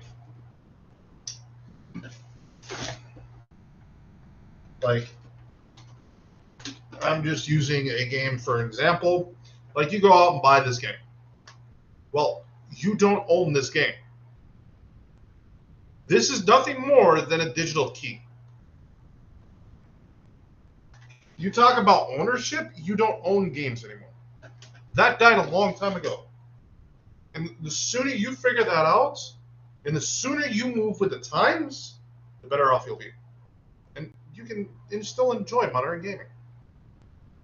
Ironically enough, we may be headed toward a future where Nintendo, of all companies, are the only ones preserving physical media. Yeah. Not really. Nintendo, who is notorious for not preserving some of their most cherished titles, might end up being the last ones actually offering game carts that you can put in your console. You know these little fucking things that taste like shit if you try to eat them? Yeah. Why the fuck would you try to eat them? How the fuck do you know if they taste like shit? No. This guy's an idiot. Why? Why is it that the first guy I pop on is a fucking complete moron?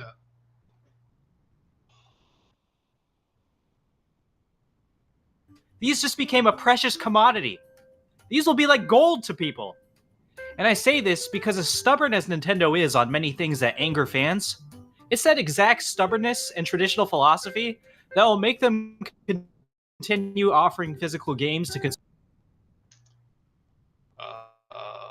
Nobody break it to him. Nobody break it to him. Just let him eat it a little bit. Nintendo is very anti-consumer, and they're very much against their game preservation. That is why they sued a shit ton of emulators, because their emulation stuff doesn't work. But the emulation stuff that you get on PC does work.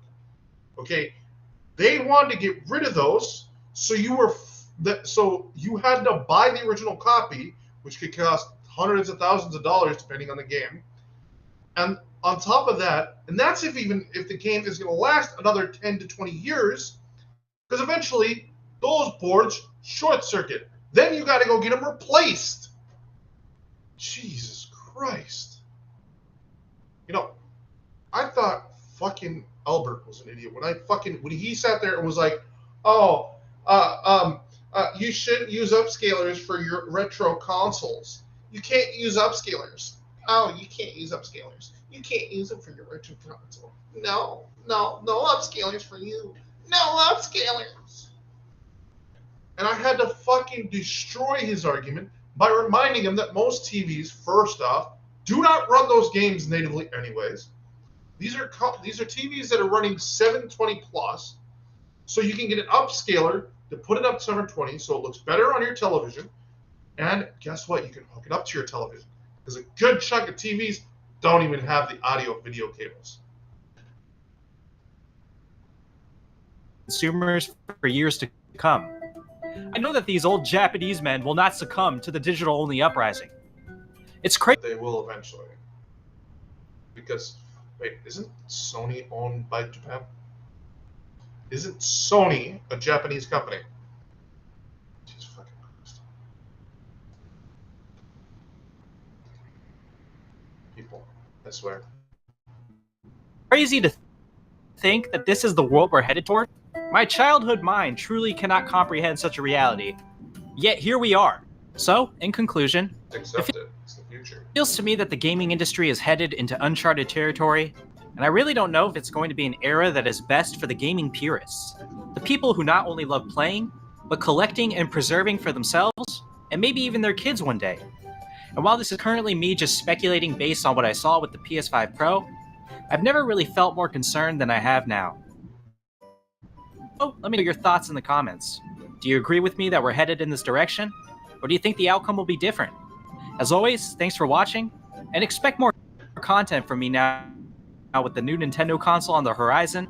I'm excited to fully be back for this new era, and I really appreciate all of your patience. Yeah, oh man, I know Nintendo is seeing that $700 disc trayless console, and they're just drooling at how much money to make when they drop a $400 console with its compatibility. They're about to fucking feast! Hey guys, I know I haven't been posting. Yeah, so that is a lot of what has been talked about. This guy doesn't seem to get it right. This guy's just as bad, guys. This guy's a fucking moron. Yes, he is. Like, I can't even believe I just fucking went through a fucking headache. Why do these people exist on the internet?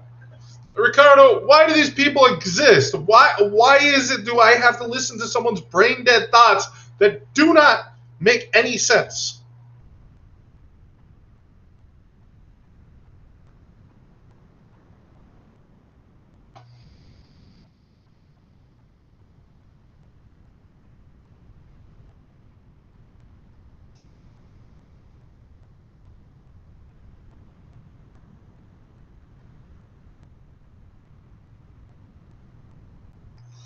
Okay, so here's an 8-minute video. We'll be right back.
Oh, absolutely. They played way too much PS5.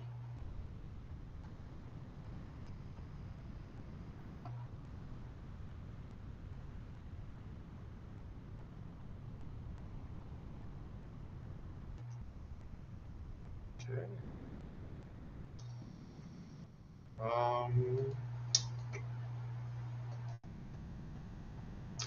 Okay, I guess we got something that's not working right now. So that intro thing that we usually do, not working for some odd ass fucking reason.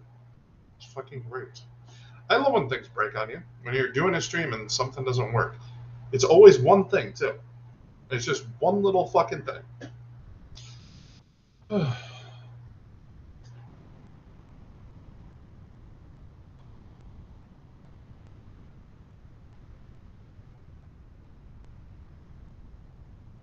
On the PlayStation were 45% digital and 55% physical across the world. Now, it's fair to say this is quite an even split, with physical sales selling slightly more. But as of Q1 2024, this has risen to 80% digital. Now, these sales have been rising each year on all consoles, but what exactly does this mean? Well, it means that the demand for physical media is on the decline. But are we destined for a digital-only world? I'm Senor Donor, and today we'll be looking at the past, present, and Yeah, we're gonna have a digital only world. It's just gonna take time. You have to accept that the future is coming. And people living like it's still the 90s or the 80s or even the early 2000s, it's not that anymore. We're in the mid 2000s. We're in the 2020s. This is 2025. Things are changing. Tech goes forward. And I know it's a little scary, especially because we're moving faster in tech than we ever have in any other generation. But that doesn't mean we have to be scared of the future. future of console gaming and the impact of digital media.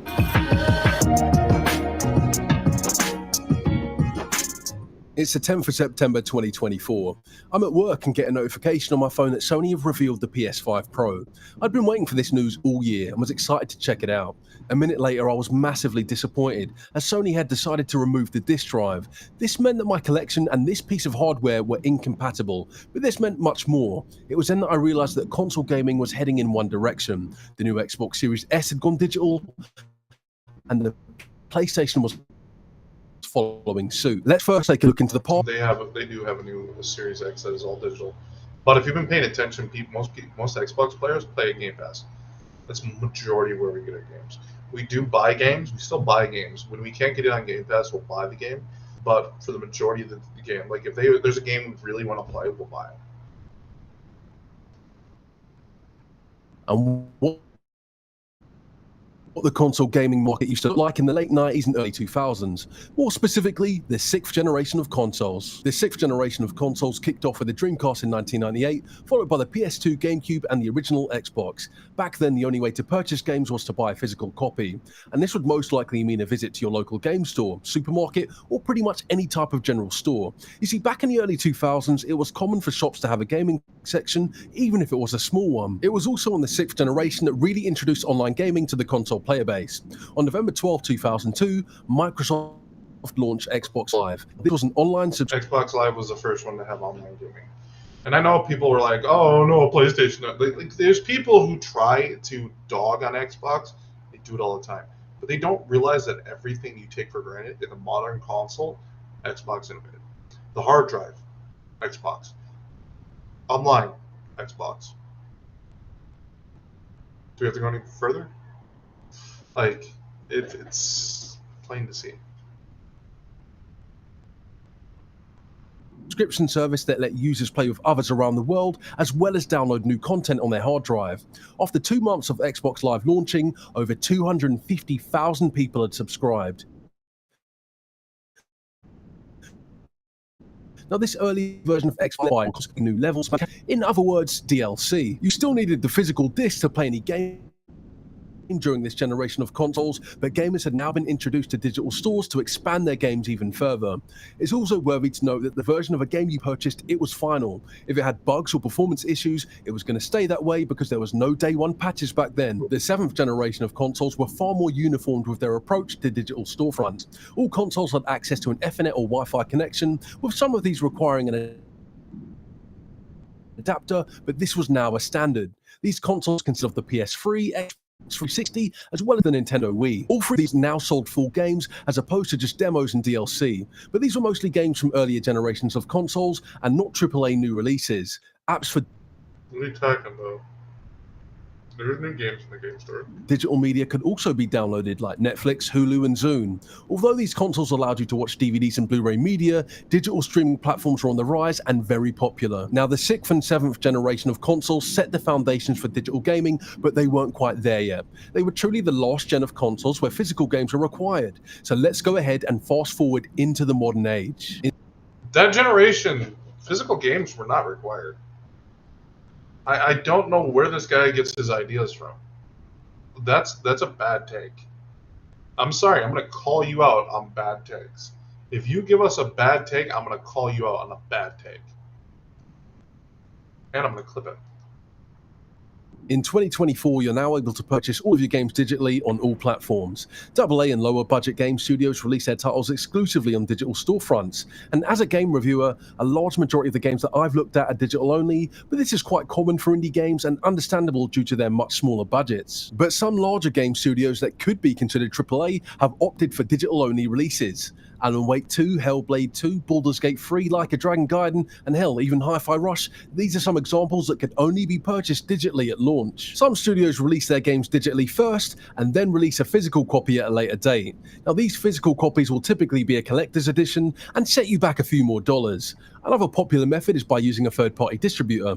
Limited Run Games is a popular example. Now, I'm going to use the PlayStation digital sales from Q1 of 2024 as a reference point, as some data includes PC sales, and I don't want to muddy the data.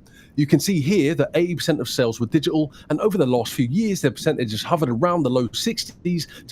What are you saying? The PC people buying games is bad? The high 70s. If we go back to 2022, games industry carried out a financial report on the gaming market. Now, this revealed that the console market sales were 72% digital and 28% physical. PlayStation, Xbox, and Nintendo were a part of these figures. A year later in 2023, games industry ran the same report again, and digital sales had increased to 83% digital. Now, these reports typically release in December, so I don't have 2024's numbers yet, but I think it's fair to assume these numbers will rise again. Before we look into what the future holds for console gaming, let's take a look at some of the advantages and disadvantages of both physical and digital media. Starting off with physical games, the first advantage is that you can take them anywhere. If you're going to a friend's house or using another console, you can play the game immediately. No, you can't. You cannot do that anymore. What the? You have to download the game and then you have to wait for updates. I don't. Jesus fucking Christ.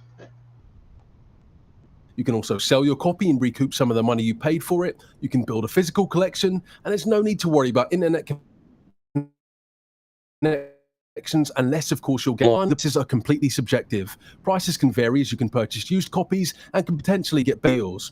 We'll use Persona 5 Royal as an example. If you wanted to buy it digitally, this would cost you £50, or you could buy a physical copy for half the price. With that said, let's take a look at some of the disadvantages. So the first one is one that I can relate to, as physical games can be lost. When I moved out from my parents' place several years ago, my entire Pokemon collection was lost, and I'm talking every single game from Generation 1 to Generation 3. Consoles for physical media typically cost more, which is understandable as more parts are required. But the biggest con that we can all relate to are discs being damaged or scratched. My Xbox 360 ruined so many discs back in the day. When I was a kid, I didn't always put the discs back in the box, and they'd get scratched and would no longer play. A friend of mine accidentally stood on a copy of Fallout 4 when I just got it, and the disc was smooth. So what about digital? Well, you can buy them instantly, and you won't have to travel to get them or wait for them to be delivered. They take up no room in the home. You can pay for services that give you access to a library of games, like Game Pass, and digital consoles are cheaper, and you'll never need to worry about losing a disc. One of the biggest cons of digital media is that you don't truly own the game, and let me expand on that further.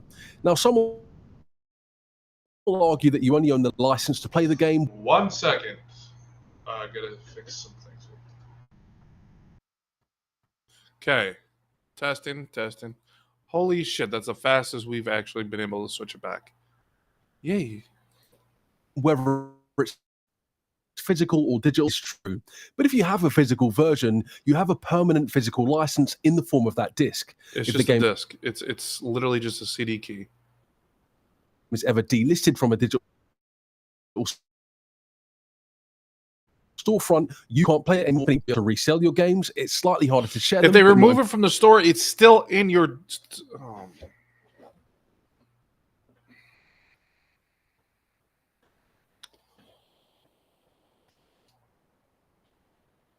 Okay, we're going to use an example because I have one. It's in the name of Forza Horizon 4. Now, Forza Horizon 4, I got for free from Microsoft, but the point still is.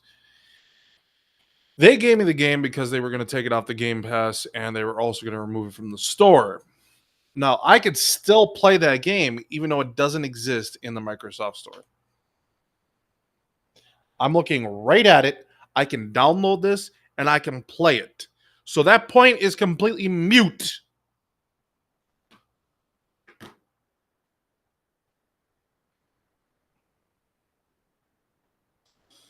God damn, these fanboys can't seem to. Possible. And finally, you'll be at the mercy of your internet connection. Your own preferences will shape what you believe to be the superior choice. I want to remain unbiased in this section. And if you believe I've missed anything out, let me know in the comments. We'll now move on to the final section of the video where I'll discuss the future of console gaming as well as provide my opinion. Gone are the days of midnight releases. If you're unfamiliar with this concept, you used to be able to wait outside of a store until midnight and then pick up a physical copy of the game. When I was a kid, I forgot to pre-order GTA Vice City. I had to wait for several weeks whilst all the kids at school were having the time of their lives. Now, I've always been a physical collector of games and avoided digital copies, but ironically, my point of view has changed quite significantly this year. My reason for buying physical copies was to show that I actually owned a piece of software to display a visual collection. I used to pay more money to get a hard copy of a game and think that provided me with more value. But now, if a digital copy is cheaper, I'll just buy that one instead, whereas last year, I would have never done that. After building my first PC in June, buying games on Steam became second nature. It's then that I noticed I'm just as happy with a digital collection as I am with my physical copies. Yeah. I'm now in a place where I don't mind which copy I purchase and will typically go with whichever's cheaper or whatever has better features. With my background out of the way, let's move on to the finale and what I believe is going forward. With the data that we currently have, I believe console gaming will be completely digital. Each year, the number of digital sales rises and the demand for physical-based media decreases. Sony and Xbox have made it clear that this drive is no longer a necessity, which is demonstrated by the release of their new consoles. However, don't expect this to happen soon. The physical gaming market contributes $9.5 billion per year. It would not be logical to make the next generation of consoles digital, as companies would lose 5% of their revenue. And when you're talking about billions of dollars, yes, 5% is too big of a number to simply shrug off. The big three companies, and so Microsoft and Nintendo, will continue to make physical copies until they're no longer profitable. As it stands in 2024, the physical market is still profitable. Digital sales will continue to dominate the market, but physical still has its place, at least for the time being. To all those that made it to the end of the video, thank you very much. I think we'll still see it for a little while, but eventually it will die. Physical media will go the way of the dodo bird. It will eventually no longer exist. That's what I'm getting at. And I've said this multiple times. Physical games are dying. So sitting there hoping that it stays around and fighting against it isn't really helping anything. And nowadays, when you buy a physical game, you don't actually own the game anyways. I've said this time and time again. You just own a CD key right to that game. You see what I mean?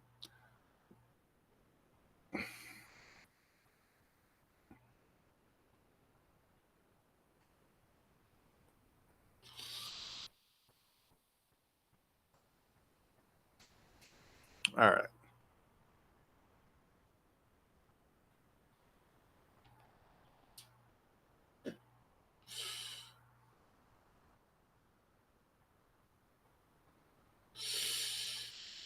Who the fuck is...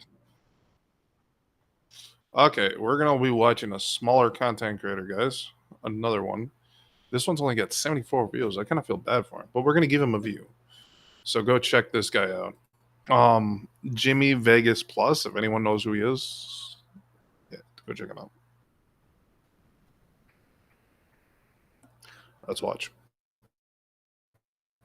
Today, I want to talk about the real reason why physical is dying and digital is on the rise. Many people would assume that in this day and age, it's down to the generations of gamers, i.e., Is it quicker, easier for them to all have it digital? Is there more money to go around so as people can have things digitally rather than physically? You look at all this collection behind me, well, really, most of this is cheaper than digital. It really is. No, it's not. It really isn't. Like, to be honest with you, majority of digital games are free. And on top of that, you can get discounts all the time. I got a PC and I have a Xbox. So if I can get the game on sale here, I'm going to buy it here. If I can get the game on sale there, I'm going to buy it there. So at the end of the day, I'm still going for whatever I can get the best deal.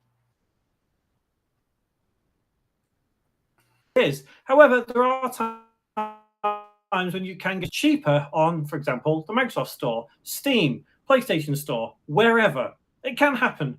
But the real reason why physical is dying and digital is on the rise is not because of gamers, is not because of people, maybe perhaps like you, who want to purchase a game digitally because it's quicker and easier. You don't have to have all this space wasted. It's because of greed.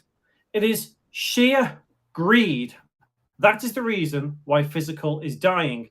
And sheer greed?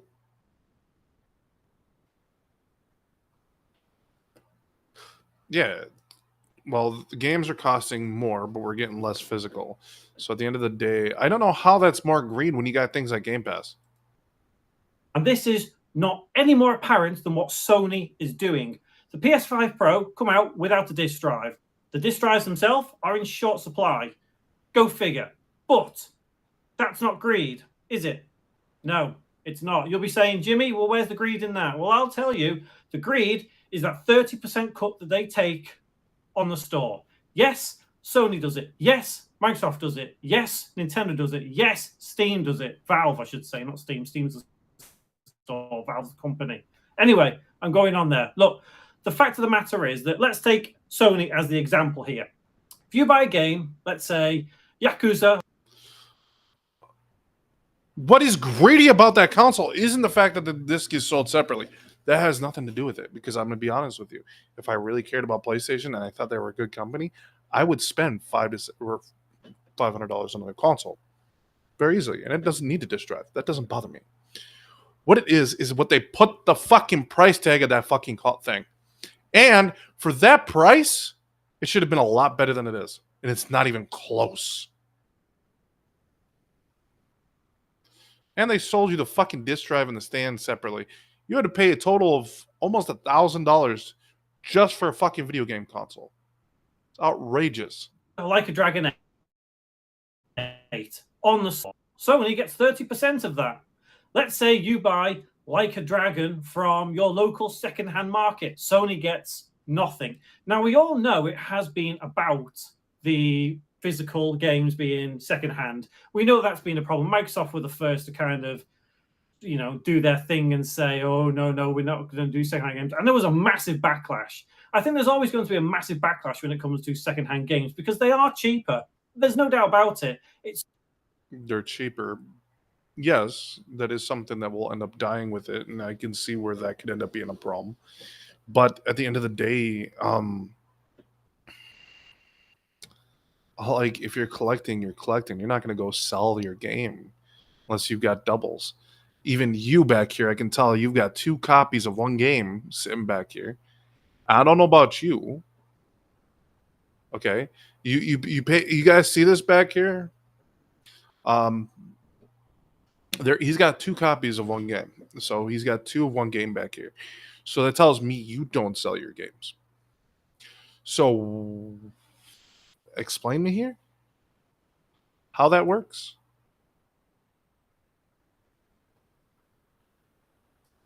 So much cheaper to go to a second-hand store and buy a game that has been used by somebody else but is in still immaculate condition. There's so many people like me that will do that, especially if you're collecting games like I am behind me. Now, Sony does not get a cut of anything second-hand, and they never will. Microsoft tried to maybe implement something with the Xbox One, but it never got off the ground. We all know that. But now we've come to a point where everyone's internet is a bit more reliable than it used to be 10, 15 years ago. And Sony has seen this opportunity to say, right, okay, let's do what we can to try and phase out physical.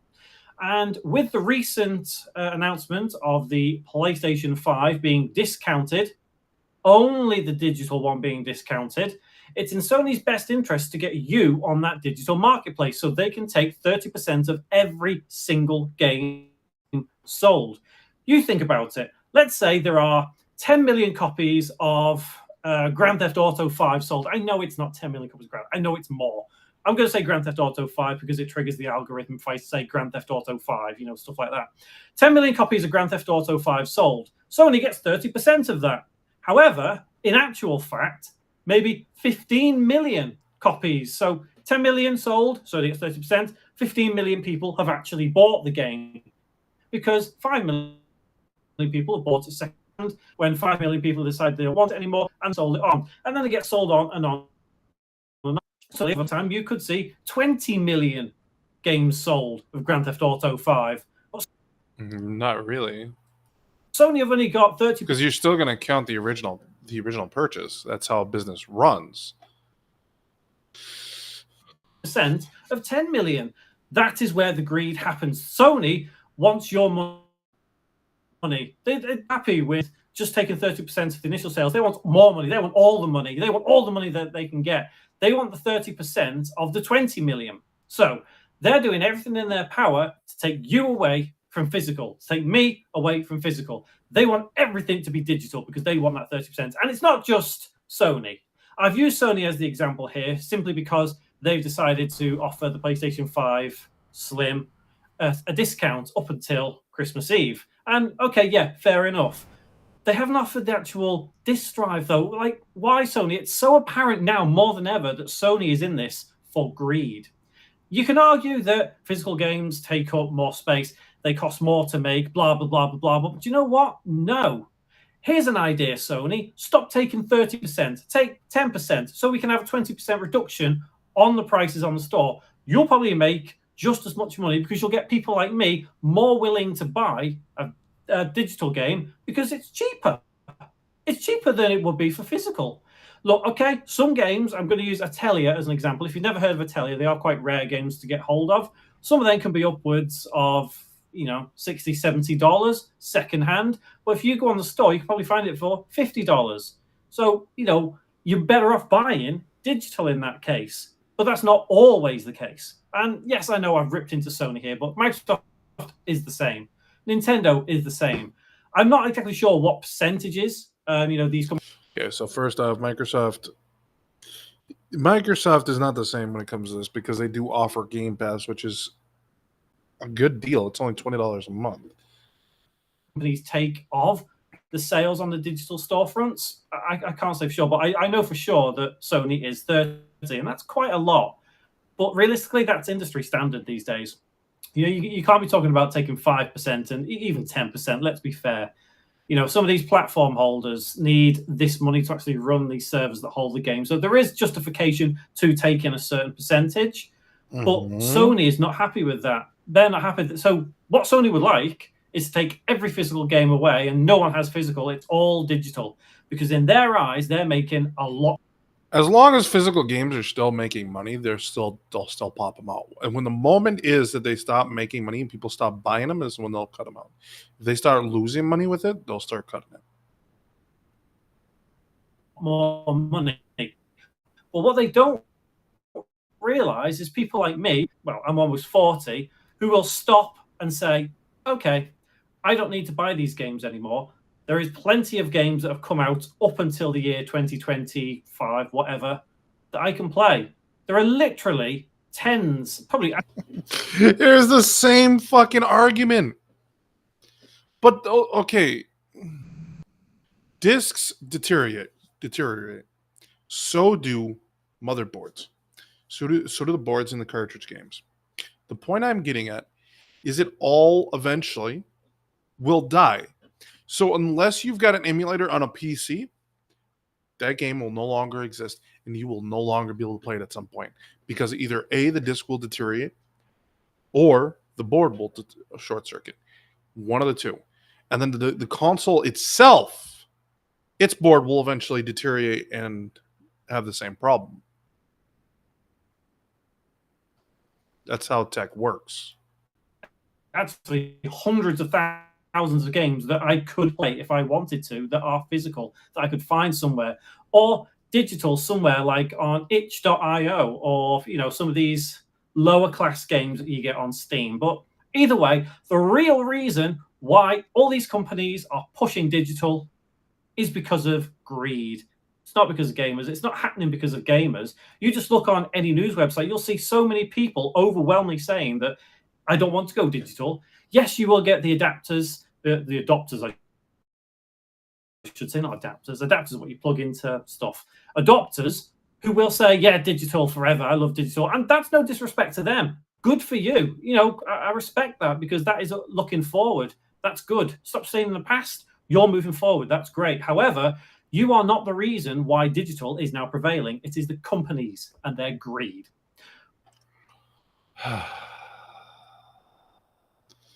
I told you guys to go check him out, but I'm going to have to give him a dislike on this because this was a very bad take. At the end of the day, and I this is what I've said multiple times, physical copies are dying, guys. And I cannot stress this enough. I don't know why people aren't figuring this out. They want to live in the past and act like physical copies will always be there, but they won't. Eventually, they'll be gone, and they will cease to exist. But hey,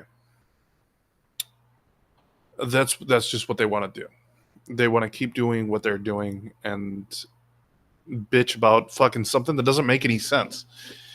And that is a case in point of people who just aren't willing to come with the times. Everybody we watched on that subject seemed to not figure it out, that physical media is dying, and eventually it'll go the wayside and it'll be done. PC's already gotten rid of it. Majority of PC games nowadays you buy digitally. You don't buy a physical game. And I don't know about you, but consoles are doing the same thing. Eventually, they'll do the same. Now, the way PlayStation is doing it, yes, I do consider that greedy. But the way Xbox is doing it is the better route. Xbox is giving you guys gives you an option to pay $20 a month for their game. That is very intelligent. Release those games for multiple platforms, so you're making more money in the end, right? So exclusives are dying as well. At the end of the day, this is why I'm an Xbox fan, because at least they're pro-consumer. They're always making sure that the consumer comes first rather than,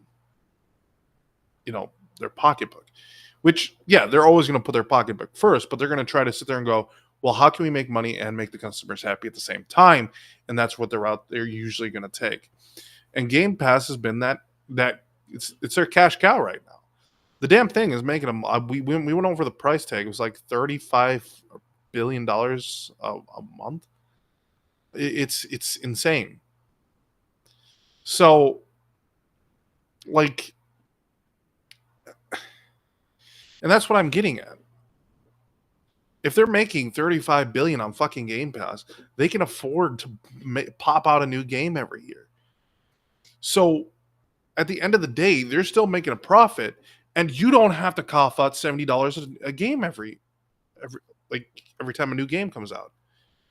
Like, come on. I don't know about you, that shit gets expensive. And then, PC, they have good storefronts. And the new Xbox is even not going to just have the Microsoft Store, but you're going to also have access to the Steam and the Epic Store is what is rumored to happen for the next console, which if they do that, it'll be insane. Be completely insane. But it'll be fucking phenomenal. And I'm going to be curious because what the fuck is PlayStation going to do now that their games are launching onto Steam? And if that store shows up on Xbox for the next gen console, what are they going to do to try to keep those games off Xbox? Because they won't be able to. People will always find a way. All right, guys. Thank you guys for watching. Thank you for joining us here today. I hope you guys enjoyed this game or enjoyed this. Now, for those of you guys on YouTube, if you guys want to... actually, we got one more thing we do have to cover before we close out the stream. 1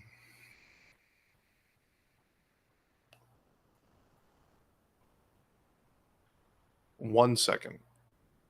I meant to open it up prior, but I fucked up like I do sometimes. And this is a moment where I fucked up.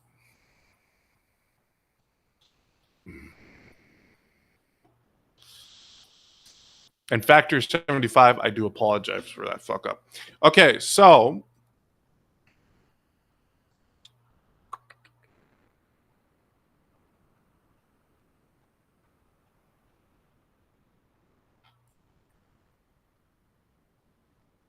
okay. So Factor 75 is a food company that will deliver foods to your house. Now, it's a no prep, no cooking, just dietitian approved, chef prepared meals delivered to your door and ready to eat in just 2 minutes. Pick your pre made meals, select from a weekly menu of 34 plus dietitian approved meals and 45 plus add ons that fit your lifestyle. Prepped and cooked to perfection, gourmet chefs take care of the prepping and cooking so you can do you. Eat, heat, eat, and enjoy. No prep, no mess. Our meals arrive ready to heat in 2 minutes. All right, guys. So don't forget to go check out Factory 75. The link will be in the chat, and I'm going to work on getting it into the all my links as well. So we'll get that situated for you guys. Again, thank you guys for watching. For those of you guys on YouTube, if you guys want to like this stream and you guys want to see more, you guys can follow, like, and subscribe. For those of you guys on Rumble and Twitch, you guys can follow and or subscribe. Again, thank you guys for watching. Thank you for joining us. Until next time, stay frosty.